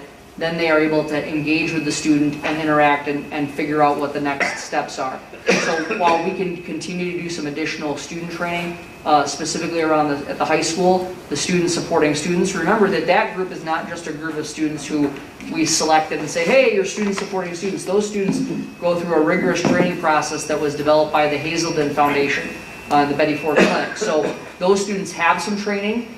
And remember that those students we have selected based upon other student recommendations. So this is not just something that the adults say, hey, let's pick these kids. We ask the students, who are the people that you go to when you need some help processing something? And I'm going to move this microphone a little bit. I have an outside voice, so I'll be able to figure it out. Bruce will help me out. So at the high school, those students have some specific training, and the specific training that they have is to listen, to help process, and then to make sure that they connect them with the right adult. So if it is something that would fall under this, it would be to connect them with one of the administrators. If it is something that could be a mental health consult that is intended to make sure that they can connect with the appropriate individual. So I think that when you think about many schools and how we approach that, I think we are far ahead of a lot of schools having that student supporting students group. As you know, there's not a lot of places in the state that have that level of student involvement with training to go along with it. We'll continue to endeavor to try to make sure that people feel comfortable talking to the adults in the school. We'll continue to try to find a variety of different ways for students to be able to share this and to empower them. If you think about when we do our bullying training, one of the big things that we do is try to talk about bystanders, right? And how bystanders can help. That's exactly what you've talked about with your couple of questions tonight, Tom. So those are just a couple of ways that we are looking at. We also talk about managing our systems, what we call above deck. So our administrators are out in classrooms. Our teachers are out in the hall in between class periods. You saw the student engagement, the family engagement go about positive letters home. Those are the kinds of things that create a relationship where people are now comfortable to share their concerns. That's what we're going after. Other questions or comments? Okay. Just a reminder that these two policies will be an item for individual action at our next board meeting. So with that, we can move on to, again, Dr. Hillman explaining the 2020-21 e-learning plan for weather-related cancellations. Yes, so I will tell you that many of my superintendent colleagues throughout the state would like a good snow day softball right about now. As you know, 2 years ago we piloted e-learning days, and e-learning days are intended to be able to backfill learning when we have a Minnesota weather disruption, typically in winter.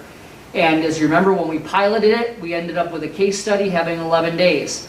Last year, we actually didn't use any e-learning days for weather-related cancellations.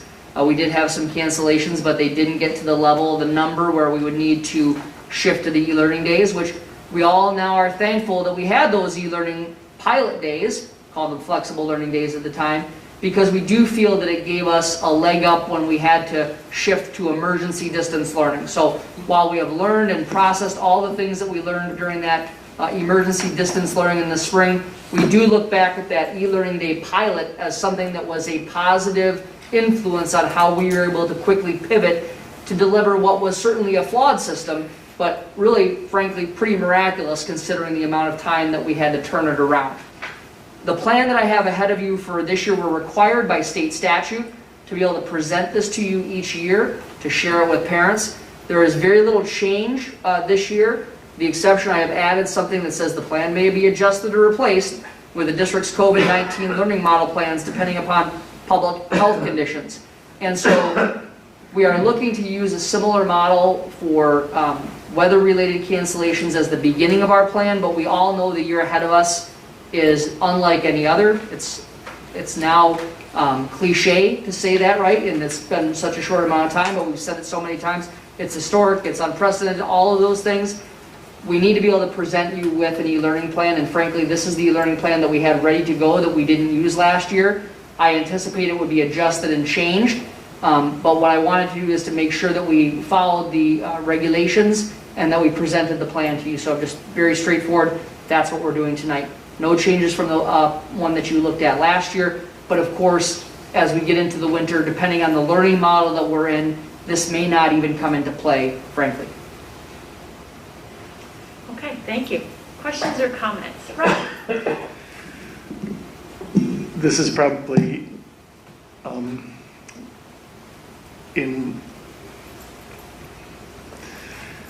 this probably is related to what the last thing you said, that the changes that might have to happen. But I was just thinking about if you were in a hybrid model and the snow days were Monday and Tuesday and the Thursday and Friday students didn't miss school, so then do the Monday and Tuesday students have to come back in June and that sort of thing? So complicates matters to have it hybrid learning, I think.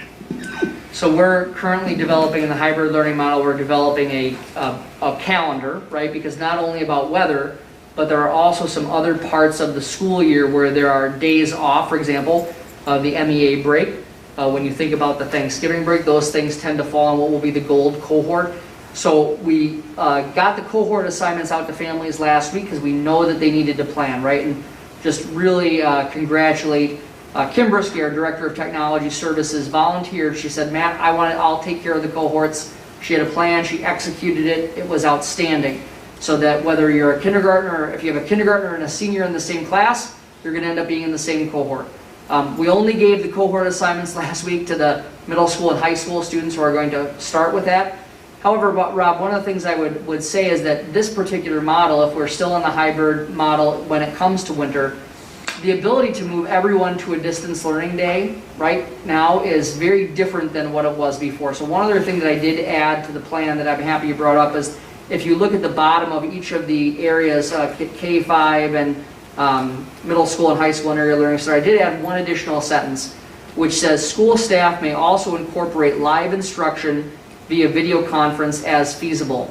So the purpose of that is I envision as we move forward, what we have learned in the remote learning experience, the emergency distance learning that we had last spring, what we're going to learn in the Portage model, where we have students all the time online, weather doesn't matter, infection rates don't matter, and then what we learn yet this fall when we have students on campus some days and learning at home at others, we will continue to leverage that learning to make our snow day replacements, if you will, even better. I can see the possibility of, because we are now comfortable in general with this, there's a lot of, I'm not saying we're completely comfortable, we know the drill, we know how this can work.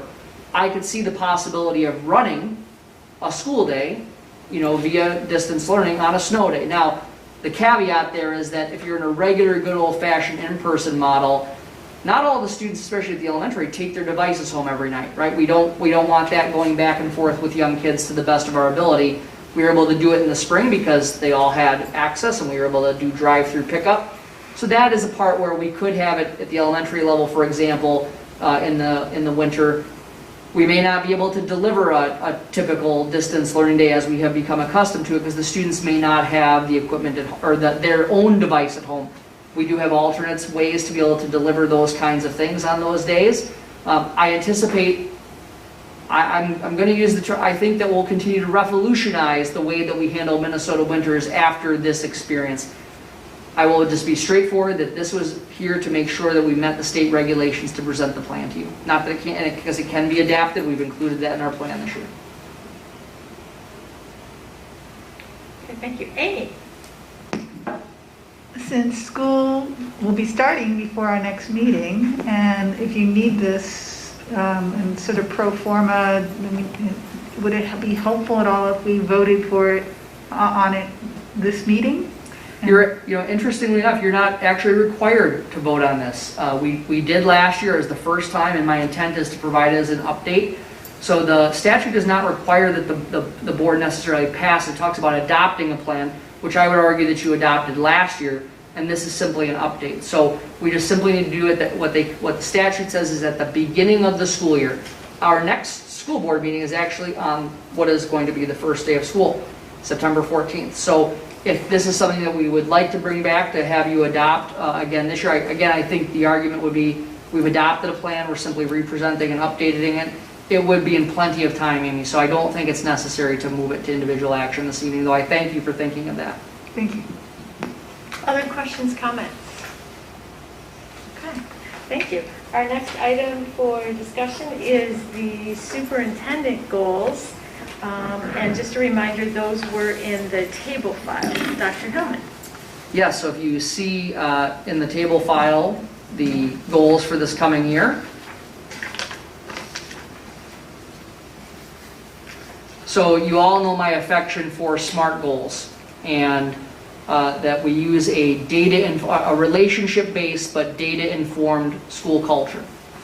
And so you know that every year I present to you very specific goals with dates and specific benchmarks, and this year is obviously just a little bit different. So I am also scaling back the number of goals that I am presenting to you for the year, which is an area of feedback I've received from the board for some time to narrow the focus a bit. And so what I have is 3 goals for you. Considering the unusual nature of the pandemic, they are not SMART goals because they do need to be more broadly written.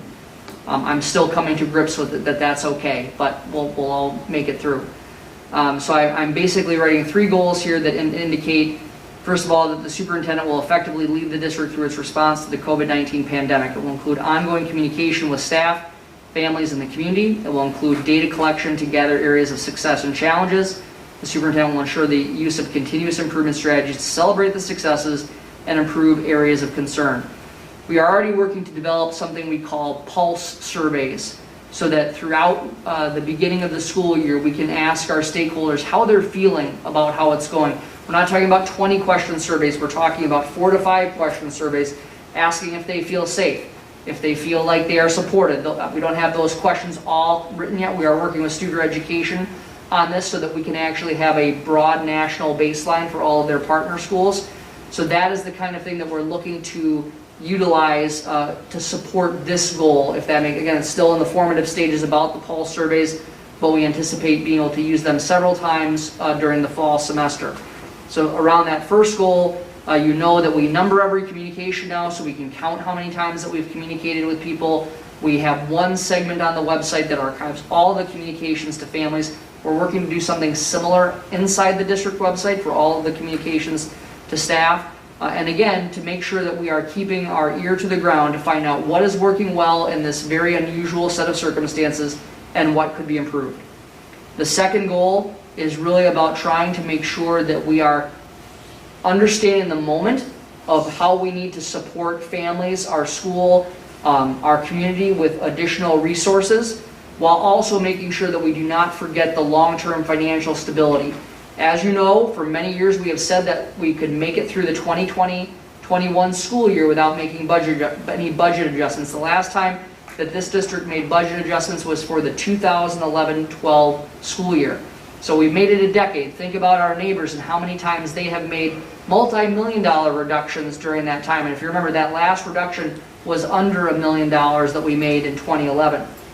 We know that not only the completely inadequate state funding that we have had over the past 25 years that has not matched inflation far more than it has matched inflation, the continuing increase in costs that we face, we have managed the finances very effectively. We are in good financial shape. But in order to stay in good financial shape, we are going to have to make some difficult decisions, with those things being compounded by the expenses that we have from the pandemic. When we do our financial update, Val Murdesdorf is going to share with you, we are getting some relief, but it is short-term and temporary relief through the Coronavirus Relief Fund. And we need to chart a course forward that our work is sustainable. We all know, we have seen the state forecast flip from a pretty substantial surplus to what some people are saying is a $4 to $5 billion budget deficit. We know what happens when the state has a major budget deficit. The schools, typically, of course, we're one of the largest pieces that they fund. We're not predicting we'll have any new state funding, and we are anticipating that they will do another shift where we don't get all of the money that we earned in one year in that same year. So the goal that we've written around this is that the superintendent will create an inclusive process to develop an internal funding priority plan for the 21-22 school year. The plan will balance the short-term needs of the district with its long-term financial viability. The final goal is something that you have seen now 3 times in the school improvement plans that have come forward to you.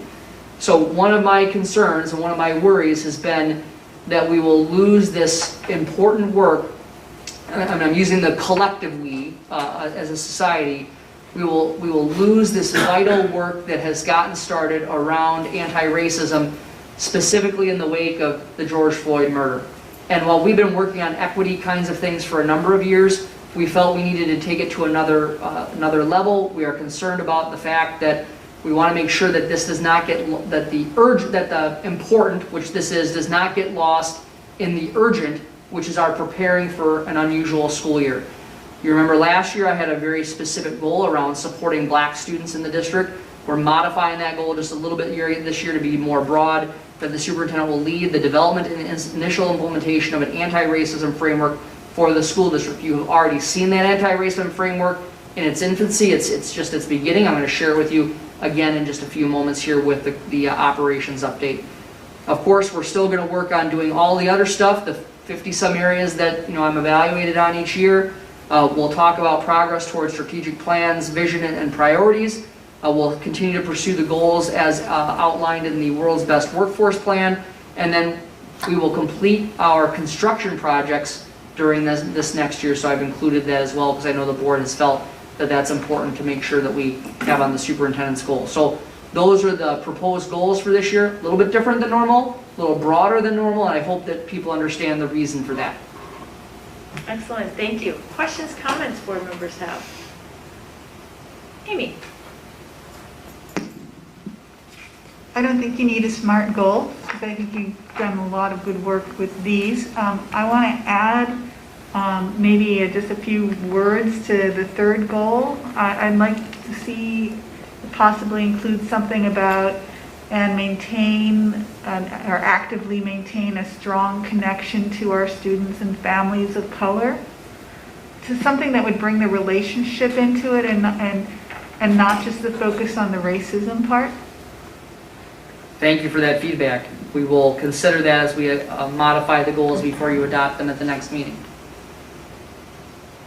Other questions, comments? Ellen? I just had a comment that I think that these are sort of right on, and I appreciate the focus on giving the current time period. I think these are the three that we need to most focus on, but yet having these ongoing priorities at the bottom. Great, thank you. Other questions or comments? Okay, thank you. I agree with Ellen's comments, and I think that they are really right on. And one of the things I just wanted to highlight really quickly around the first goal that you have, and where I feel we are off to an incredibly strong start in the template that you have created and the work you've done around communication. And I was able to attend a virtual MSBA summer seminar, and one of the focus of the seminar was communication to districts. And it was really not surprising, but incredibly heartening to see the great work that the district continues to do around communication, and all the points that they made around frequent, consistent, calm, optimistic, and confident leadership in communicating to families, prioritizing relationships, showing compassion and empathy, in the messaging that the district, and particularly Dr. Hillman, has been able to do. And I have also talked about the different modalities of communication, which you have become so really good at, between Kim Radio and constant communication to our staff and to our families, whether it was webinar or email or other, social media. So really we are spot on thanks to your efforts in thinking about how we communicate this vast amount of information to our families. So I know that your first goal, you will only get stronger at how you have been doing it. But again, and it was really interesting to hear how some districts haven't really been able to get their arms around how to do it and do it well. And I think we are there and will continue to get stronger. So I appreciate that and feel really strongly that these are good superintendent/district goals for the coming school year. Thank you. Okay, and I think that was it for questions and comments on that. So we have two more items for discussion. The next is financial update from Val Murdesdorf. Welcome, Val. Thank you. Thank you. So I'm just going to give a quick update about kind of where we're at with the various funding streams that we're receiving and what we're sort of anticipating spending that on. So we were made aware that the CARES funding, we're getting about $380,000, and that funding can be spent basically from the first day that we were closed through September 30th of 2022. So pretty a significant period of time, but $380,000 is going to go pretty quick. And so we're trying to be really intentional in using that in ways that we can maybe extend or be a little more planful. We found out maybe 2 weeks ago now that we were getting an additional allocation for the Corona relief funds from the state. They're reallocating some federal funding, and we are getting about just over $1 million, so $1,055,072 is what our current allocation is estimated to be. And in true government form, they put a deadline on that, so we can only spend those funds between July 1st and December 30th this year. So it's a 6-month window to spend $1 million, which I think we will certainly take the funds because we're incurring costs that we will gladly cover with those dollars instead of some other internal funding stream.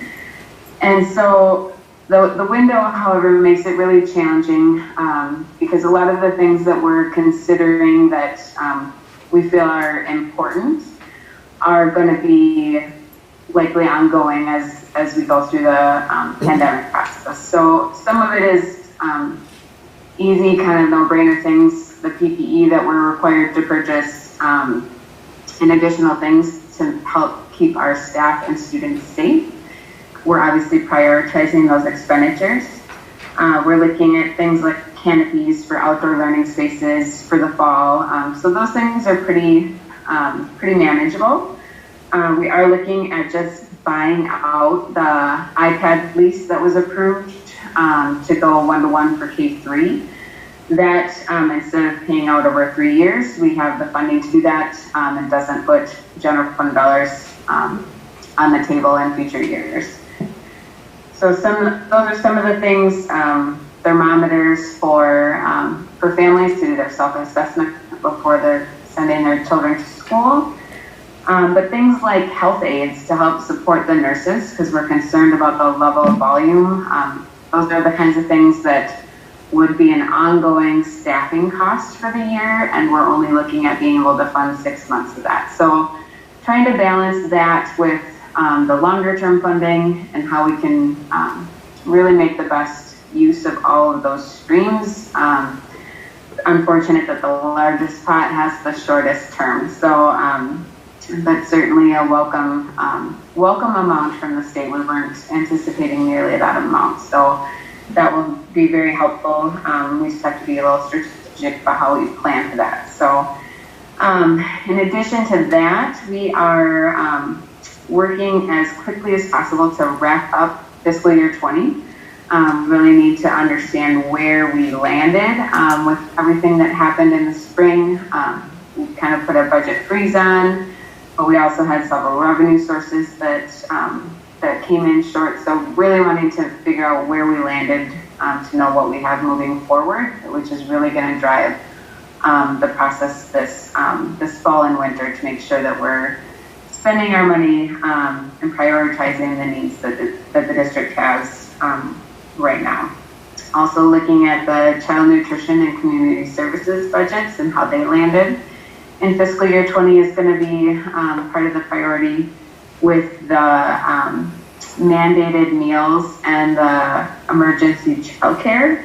Those were pretty significant pieces that we need to make sure that those budgets, because they are self-sustaining funds, the state did open up the authorization to transfer LTFM and operating capital and other sources to help support those funds if it was needed. So we're working to get kind of an assessment on where those budgets landed. Just for a frame of reference, the emergency childcare just from when we closed to June 30th, so March 18th to June 30th, was about $291,000. Not including the EAs that supported that program, because that was part of the requirements with the general funding that we're already receiving. So that was just the community services staffing to run that model. So putting all those pieces together for the puzzle has been a challenge, but we're working through that. And again, if we need to do a fund balance transfer, that's something that we would bring to the board. It does require a resolution. So we want to make sure we're getting that data as soon as we can.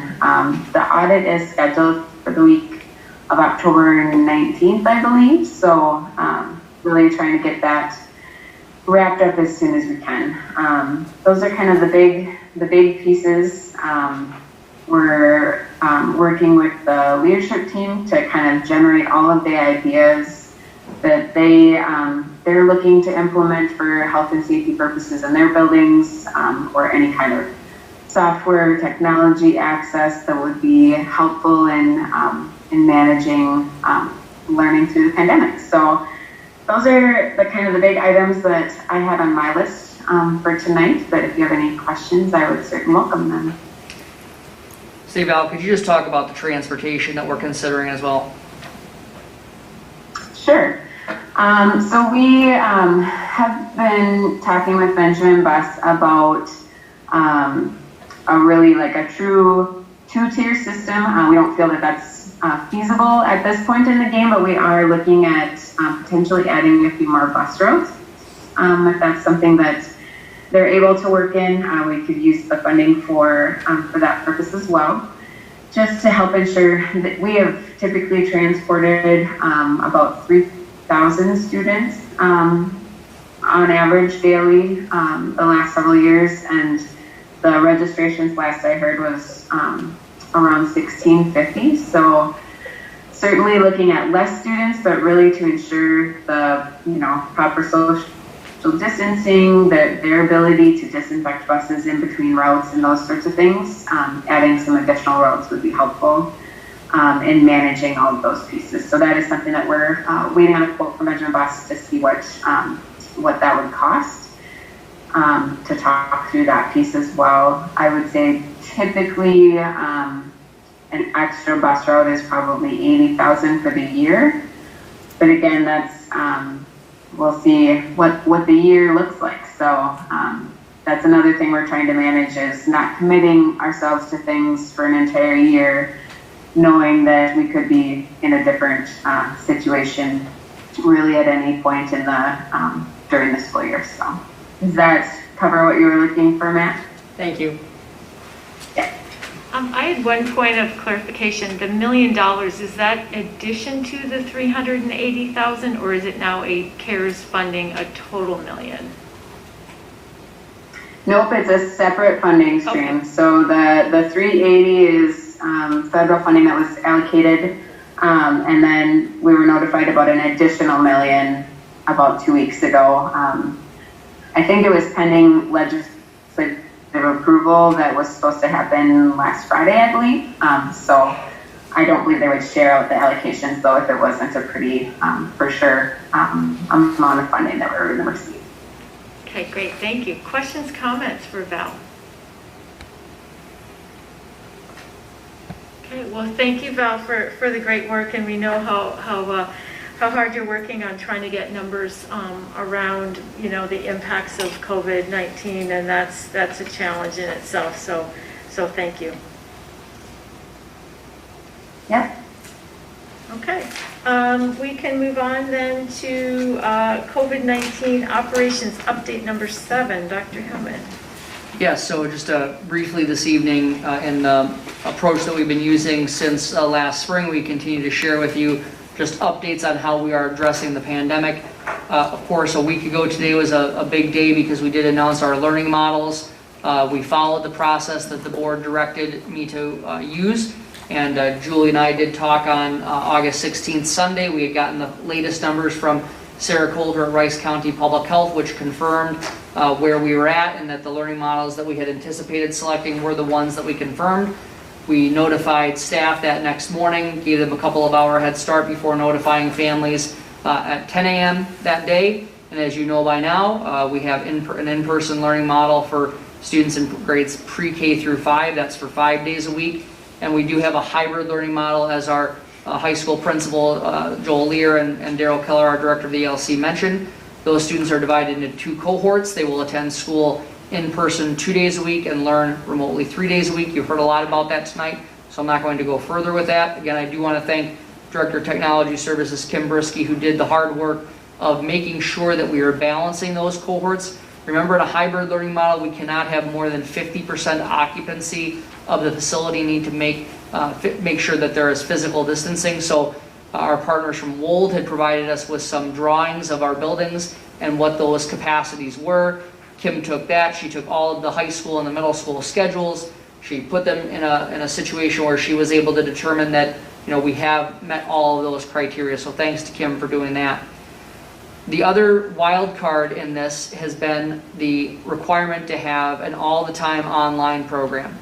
And we had looked at having an all-the-time online program before the governor had required it, but no one really knew how much interest there would be. We had a lot of varying perspectives, right? We were hearing from a lot of people who couldn't wait anecdotally to get their kids back to school. We also had people sharing with us that they were very concerned about bringing students back to school in the pandemic.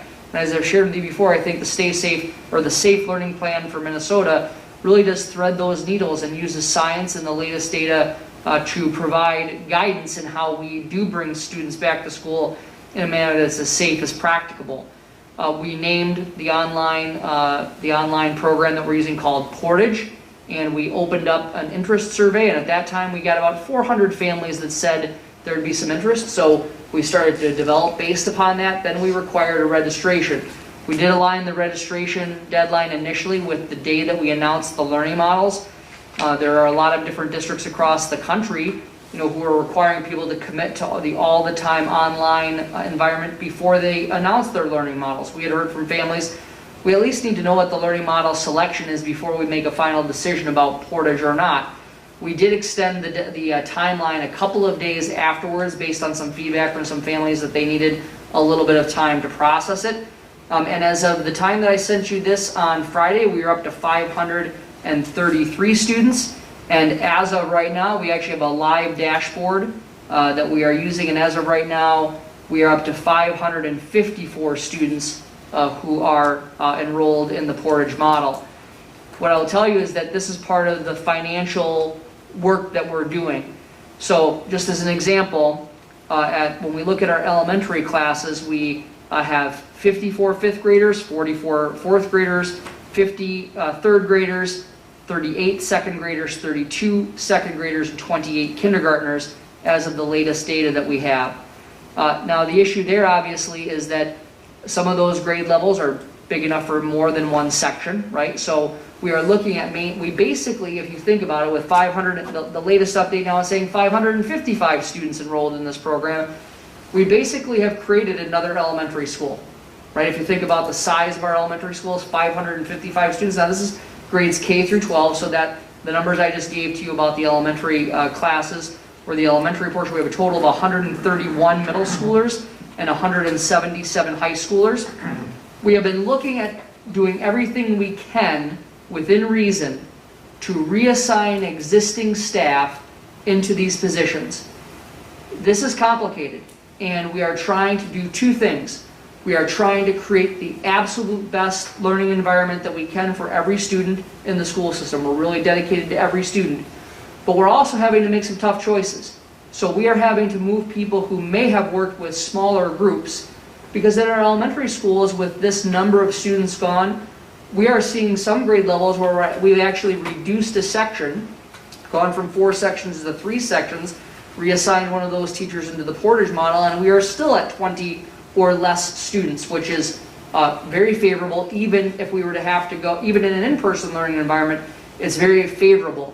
We have several sections that are ranging in the high teens in the elementary schools. So we're doing what we can to take, first of all, the people who have requested remote work and assigning them to work in the all-the-time online program. That gets us almost all of the way there with people who have requested remote work.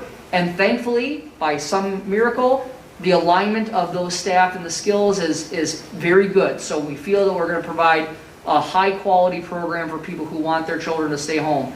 But all of the domino effect of saying, how can we make sure that we are leveraging existing positions and reassigning them? There's nothing good about it, right? These people all had a function before.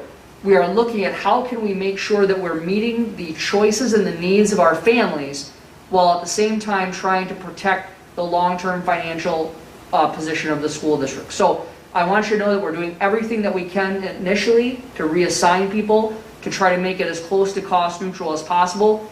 It is not possible. We will not be able to do this for cost neutral, and that's okay. If we choose to use some of the funds that Val talked about to backfill some of the salaries, again, that would only get us through December 30th. However, we think that there's an expectation that we are able to provide a high-quality learning environment where I think that we have mitigated and we have made it. I can look anybody in the eye and say we did everything that we could to try to make this thing as close to cost neutral as possible while still maintaining some kind of quality learning environment. It's not reasonable to say one online teacher can handle 54 students. It's just not reasonable. I've taught online for more than a decade. Now that I'm almost 2 decades, and I'll tell you, it is a lot of work, right, to teach online. And so we are trying to make sure that we break these sections down. There's a number of different ways that we can do this so that we can make a few more students than would be in the physical classroom doable. But this is not simple. It's going to be a good product. We're very confident. Hope Langston and I are working to develop the teachers who are going to be in the program. I would have no trouble with any of my own children having those folks. It's a good approach. The Odysseyware approach that we're using at the secondary, I think, is innovative and I think has a chance to outlive the pandemic. We can't make it completely cost neutral. There's just no way. I mean, we have spent a lot of time, as Anita can attest, to trying to make sure all of these dominoes can fit. Those people are starting to be notified that they'll be teaching in the Portage program, and we're also notifying people who are backfilling. Those personnel change notices will come to the next board meeting. That is one of the biggest challenges that we're facing now. We're not only trying to make sure we have this completely or as safe as practicable learning environment for when students do come to school, and we're also trying to basically create a brand new school with the equivalent of an elementary school's worth of attendance. So that is the biggest piece that we're working on right now. Val mentioned transportation. We are working with Benjamin Bus. Remember that in the hybrid model at the high school, we have to go to the most restrictive capacity. So we need to keep those buses at 50% capacity or less. That is the goal that we're working on. I had a very promising conversation with Benjamin Bus today. One of our concerns was in order to have multiple tiers, you have to keep it at 50% or less. We couldn't run all the buses at the same time was our initial thought. We'd have to, in between those runs, we'd have to stop and disinfect those buses, which would mean it could have potentially impacted our start times, not significantly, but 20 to 30 minutes. Having some students having to wait on campus before school and after school.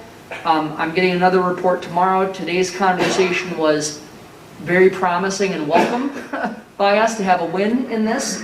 And so we'll be learning more about that tomorrow, but I think that the impact of the start times will not be as much as we all had originally thought they would be. It is still a moving target. Going back to Portage, the state is saying we should provide people an opportunity to move into the all the time online whenever they would like. And so we still have families making a choice to go to Portage. We also are having people ask about their cohort assignment. We really aren't able to adjust cohort assignments because of all the things that I've shared about how much planning had gone into make sure that we have balanced cohorts so that we can maintain the 50% occupancy at the high school and at the middle school. These are all of the things that are going, and it all impacts transportation. So while they have the large majority of the cohorts, they're routing based upon those cohorts, every little change has a ripple effect. And so it's always a run to get up to the school year. This year is as much planning, as much work as our team has done over the summer. There are still things that will be coming together, right up until the last week before. So just wanted to share about the transportation and start times. We mentioned that we do have the potential of using some coronavirus relief funds to augment that should we need to, but I'm hopeful that the report I got today is confirmed tomorrow. Wanted just to go through the fact that we had health screenings. Val mentioned this, our approach to health screenings where families are doing this at home was validated recently by the Minnesota Department of Health, saying it's not practical nor recommended to conduct health screenings on campus. So the approach that we had looked at as part of our back-to-school planning is something that was validated by MDH.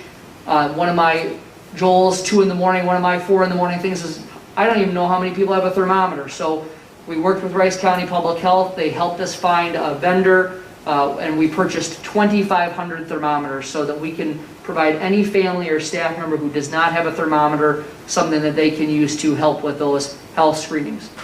Remember, they're also going to sign a declaration form promising that they'll do that. Face coverings, again, I just want to remind people that they will be required, students and staff will be required to wear face coverings while on buses and on campus.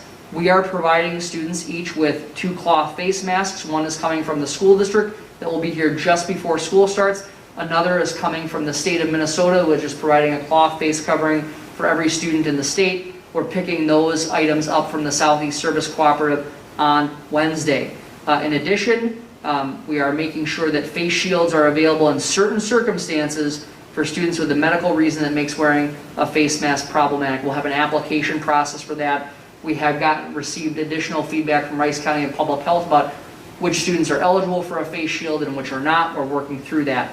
That is something that has not been completely, let's just say it's not been as specific as we would like. What are those reasons? I am proud to share with you that we have a group of people in Northfield who are just awesome, right? And so Kathy Ness and Dr. Turbis have put together a group of people who are creating super shields. So these are face shields that then have a draping of, not even sure what, it's a draping of fabric that will come down and create a little bit more of a solid barrier underneath the face shield. I'm not describing it very well. My hands look very good, right? It's got this surgical, it's gown kind of material that they're using to try to enclose some shields. So again, once again, our community steps up. Logistics, we're still working on finalizing all of the logistics that it takes. By way of example, every building is looking at traffic patterns and how they can make them flow in one directions during passing time. So at the high school, if you walk out one, it's going to be a single pathway in between classes. The high school is looking at extending their passing time. I just give you that as one example of the kind of logistics that people are working through. I think that's something people can generally get around and understand. Finally, I just want to share a little bit more about the anti-racism work. Again, we had mentioned, you've seen every single group, every school that has come forward with their improvement plan has at least one anti-racism goal. So we are moving this from talking about it to having something that we are going to measure. We realize in this year the way that we measure our goals is going to be different, but our schools are putting this out front and center, that this is something that we're not going to lose in the urgency of the pandemic. It's something that we are looking at to be in for the long haul in terms of truly becoming anti-racist. I will be bringing forward to you a framework that will involve 3 areas that we will be addressing. One will be symbolism. We know that symbolism does play a role in reinforcing racist stereotypes and narratives. That is one part of our overall approach. A systems behavior. So you heard some of that this evening around creating systems for responding to student concerns, responding to incidents, looking at things that are systematic. You heard the curriculum pieces, the English examples that were provided about changing some of the reading materials. Again, still a high level of rigor, but just making sure that we have all students feeling that they are represented in the curriculum that they have. And finally, I think both Joel and Daryl mentioned about things around individual behavior. Of course, our systemic behavior is the sum of our individual behaviors. And how can we activate people to be able to have these kinds of conversations around individual behavior when it comes to race? I will share with you on a related topic that is somewhat similar, getting people to feel comfortable to talk to each other when they are not wearing a face covering when they are required to. So I have shared examples with our staff that if someone, in fact, Dr. Hardy shared a wonderful video with me from the president of Vassar College who talked about how they intervene with students on campus who have forgotten to wear their face covering. And again, it's about creating a culture where that kind of thing is something that is just done. And so I gave some of my, as you all know, I'm a big dork, and so I gave some of my dorky kinds of sayings to people to try to help them. And we also know that what gets recognized gets repeated. So thank you for covering up. If it looks like you might have forgotten something, can we help you out? Can we get you a disposable mask for the day? Trying to build that positive culture, but also understanding that we're going to make sure that we hold the bottom line in both the face covering part and then activating bystanders when someone is saying something that's inappropriate in a racial perspective, from a racial perspective, giving people the words and the confidence to intervene in those individual behaviors so that they can stop that behavior right then and there in a way that feels supportive and that moves our whole culture forward. It's what our friends from the Equity Alliance of Minnesota talk about calling people into the conversation rather than calling people out. So those are just some examples of the framework that will be coming forward for you. Again, we do not want to lose that important work due to the urgency of the pandemic. So that is my report. Thank you. Great, thank you. Questions, comments, board members have? Ellen? So this is related to some of the logistics, and then you were just talking about how many families or students are in the Portage. And we've seen sort of, I think it's like Bloomington, who is now only able to go distance learning, and it sounds like it was some of the logistics pieces. Do you envision any challenges like that? So I think one of the blessings that we have right now is that I think when you're seeing some of the larger districts with the issues that they're facing, it really is around staffing and having the ability to, we are fortunate right now. We are losing some valuable things that normally happen inside of our schools, but because we've been able to reassign people from some positions internally to others, so far we are feeling confident in our staffing ability. With the way that we have designed Portage to be something that is completely separate and asking people to commit to a semester, we believe we are toward the end of, we still think we'll get some additional enrollment, right? But we are not to the point yet where we see another huge influx of that at this point. There could be a tipping point, right? Where you could end up getting to where you may need to consider something around distance learning, because it's not just about the infection rate, it is about a number of other factors. The infection rate is the biggest driver.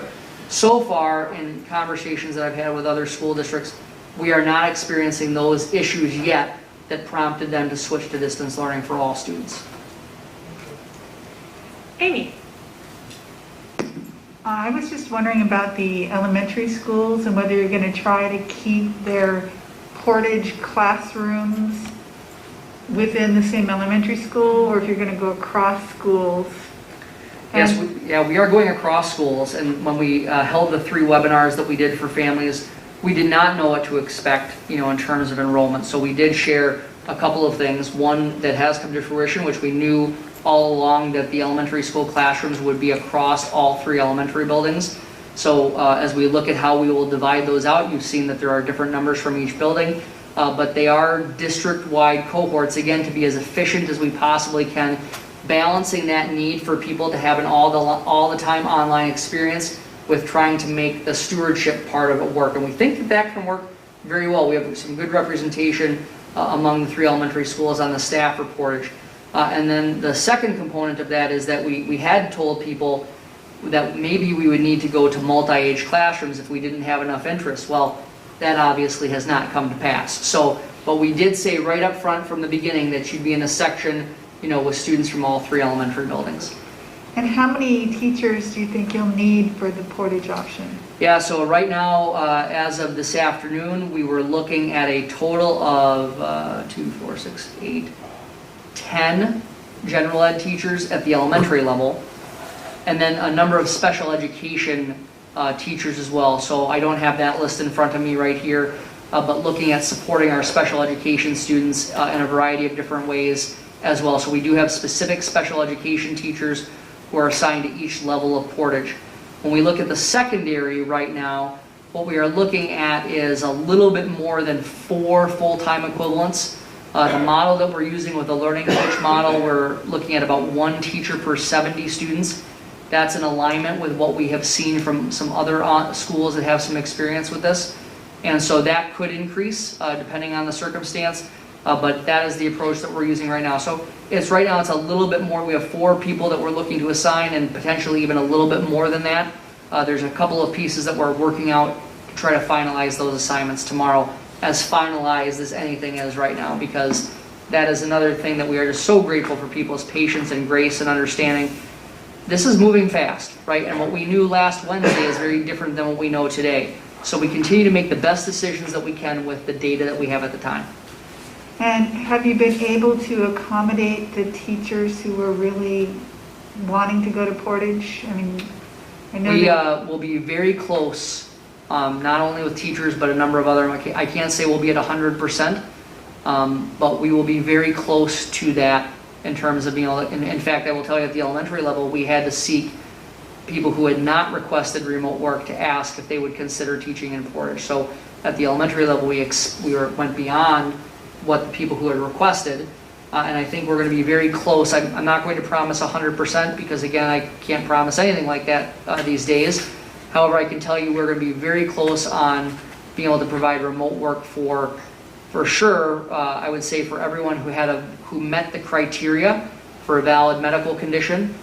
There's another round of folks who requested remote work, but they don't necessarily meet the criteria, but had what we consider to be a valid reason. And as long as we're able to try to make there is a possibility that there might be some folks who we just aren't able to accommodate.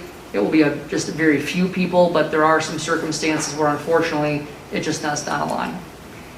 And my last question is about the transportation. With so many fewer students taking the buses, it still seems like there's quite a few. Are they being driven to school? And are we going to have a transportation issue with too many cars trying to pull in the driveway? And been thinking about that? Absolutely, especially with the roundabout out front. That will also it would have made a big dent in our transportation without the issues that we're facing.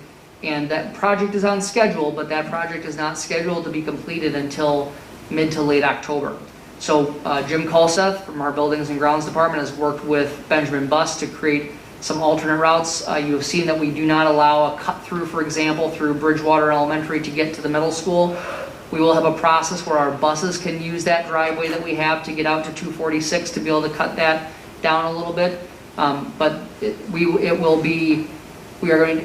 the good news is with the hybrid model and only having 50% of the students at the middle school and high school, that should reduce the traffic significantly, right? In terms of on the days that people are not part of the cohort. Bridgewater Elementary, we will see how the good news is. There should not be a tremendous amount of traffic waiting because you can't make a right, coming back out of the Bridgewater parking lot. So the traffic flow will be one in and one out, and that should be helpful in that process. We do know a lot of families are going to drive their students. So will there be transportation issues? I wish that I could say there weren't. What will those look like? I don't know the answer to that yet. Thank you. Other questions, comments? Rob? Will we get a separate report about the impact of the situation on the community school, or do you want to say something about that? Well, I have Aaron Bailey on the line, and Aaron Bailey is going to step in and talk about community school activities. Take it away, Aaron. Thanks, Rob. That is like everything else. We have a couple of iterations of what has been happening with community school. I think the final decision on morning busing, we had originally planned if we were going to have 2 routes of busing coming in, being the rural students and then the in-town students, that we would offer some plus and community school programming in the morning for rural students. As that has kind of modified, we're going back to an after-school model for community school. So we are looking to start solely outdoor programming as we get this started. And so that would be small groups, and it would be a registration type of model as we get started. So no longer the drop-in model, but really just small groups all outside as we look to get started with then not starting plus, which is again a component of community school, but that's also run at all the elementary buildings, not starting that until right after MEA. And that again, of course, involves busing and a few other things. We'd also make the determination then after we've got a couple weeks into school about the ability to offer any evening programming within the building at Greenbelt Park for community school. But we are gonna hold on evening programming just until we get this school year a couple weeks in. And then again, it won't look, Rob and others, as it has in the past. It won't, it will be a registration type of model with what we're going forward with, so that we can limit the number of people in the building and obviously know who is to expect when coming. Great. Other questions, comments? Julie, it's my final. I just want to thank our parents, our staff, our students, and our community. People have just been very supportive. We have had a lot of feedback, and what I want to share with people is that our continuous improvement, the way that we are committed to that is so helpful in this case. We are going to have planned things absolutely right in some areas. In some places, we're going to have planned absolutely wrong. And when we plan something wrong, we will take people's feedback. We will take action to make it better. We want tomorrow to be better than what yesterday is. We are embarking on an unmapped road. And so we'll map it together as we move forward. But I am so thankful for the way the community has responded with understanding and grace. We'll continue to earn people's trust. And when we make mistakes, we will own them and we'll try to make them better moving forward. And we'll celebrate the things that we got right, because you got to do that too. So we thank everyone for their understanding, their support as we keep navigating this interesting pathway. So I had two comments. One was when you talk about, the goal to make the Portage model cost neutral. I think that the district was very wise in getting proactive in terms of addressing an online format. And had we not been as far along, we would potentially have families that were choosing other options for online. And with 555, we're looking at over $5 million hit to our budget if students had chosen another online option outside of the school district. So really the cost neutral is certainly a consideration, but if you look at what could have evolved around other options that our families would take with online, we're definitely ahead of the game. My other question was, we talked about an FAQ document. Yep. If that was in development. I hadn't seen one. Again, I just appreciate the amazing communication, and that particularly our website is always updated and really gives families a lot of information. So is there any consideration around an FAQ document really around face shields versus face masks and some of the more common questions? So at this point, the way we had looked at doing some, and frankly, most of our FAQ questions were coming from internal processes and things like that. So we have an internal document called the Master Contingency Plan that we continue to update. We decided rather than going down the FAQ route that what we would do is what Dr. Iverson had asked the last time was, how are we going to make sure people know what the updates are? So when we add something to that internal Master Contingency Plan, we highlight it, and we highlight a little thing next to it said, added this date or updated on this date. We have also updated the Striving Together document once, and for example, you'll look at the symptoms list. That was changed to more closely, to directly align with the Minnesota Department of Health symptoms list, its latest version, and we have a highlight there that says this was updated on August 17th. So at this point, right now, we're looking at updating those documents. We are also looking at doing some strategic communication plans or systems around things like, we're working this week to start to prepare things around talking about what is a face covering. We're going to use a variety of, there's a video that the state of Minnesota has already created about how to wear a face covering properly. And so that's part of, we're going to take a week and say, this is what we're going to focus on, move on to something else the next week. And those FAQ pieces hopefully become unnecessary because we have really answered people's questions in real time of what they needed. Okay, excellent. And my last question is, what is the type of communication that our families are receiving from building principals? Yeah, so what I have seen so far, our elementary schools, 2 of the 3 continue to use the SMORE product. It's an online newsletter fashion. There's been a few communications from our elementary schools. I've seen that the middle school has sent at least a few communications, and as a high school parent, I've also received several communications from the high school as well. So they're starting to take up more of the burden of how will this look like in school. Okay, excellent, thank you. Okay, so that is it for our our reports for this evening. So we are ready to move on to approval of the consent grouping. As a reminder, there were a few personnel items in the table file that were added to the consent grouping. Is there anything anyone would like to pull from the consent grouping for separate consideration? Okay. Is there a motion to approve the consent grouping? Moved by Noel. Is there a second? Second by Alan. All those in favor of approving the consent grouping say aye. Aye. Opposed? Motion carries.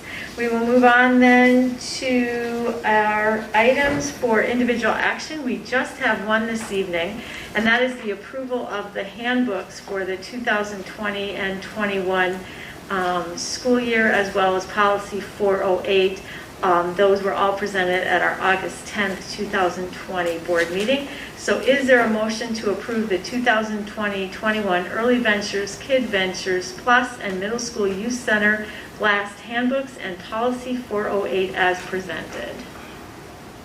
Moved by Jeff. Is there a second? Second by Amy. Any questions or comments? Okay.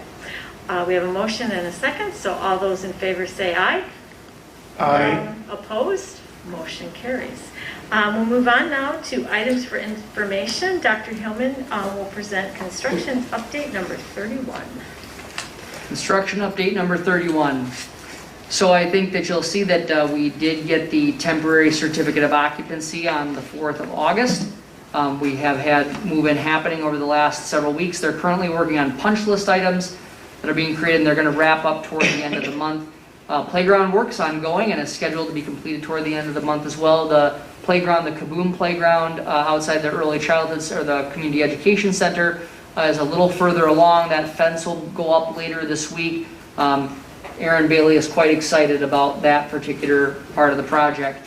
I'm also happy to say that final cleaning and punch lists are wrapping up, and we are getting ready to start seeing the staff move into the community education center this week. We were expecting that the transfer today. We know it will happen this week. We know the move started to happen there today. Again, thanks to Jim Colseth and his crew, they moved the entire new Greenville Park in one day with only 2 hours of overtime. They started that process today to move from the Longfellow and the NCRC, that stuff, into the existing early childhood center. I actually video conferenced with Erin Bailey in her new office today, and so that was exciting. And so that process is ongoing this week and will continue into next week and beyond. At Longfellow, we have started the new Longfellow Park, and you'll notice if you go by there that we are getting the parking lot work started today with the goal of finishing it on the 8th of September. So there was some parking lot work that needed to happen as part of the Longfellow project, and that's going well so far. Sibley, they're still cleaning up and punch list items, and we did actually get that transfer, we believe, last week, and final inspections and those things are taking place. So the construction project's coming along very well. Also, in the light of day, I'd like you to take a look on Division Street, maybe even as you leave tonight, if you come out of the high school parking lot and make a left on Division Street. We're grateful for the partnership that we've had with the city. At long last, we have a blinking, a monitored crosswalk, not a monitor, but a blinking controlled crosswalk. We thank the city for their work. They had to extend the sidewalk on the opposite side of Division Street. You'll see the bump outs that are there to be able to create the safer crossing. That is something that I'm a little disappointed that that's going to probably get lost in the mix of all the startup of the school year, because that's been a major safety concern for a number of years, and we're very happy that that project is near completion. So that is the construction update for this evening. Excellent. Questions or comments? I had one question for Aaron.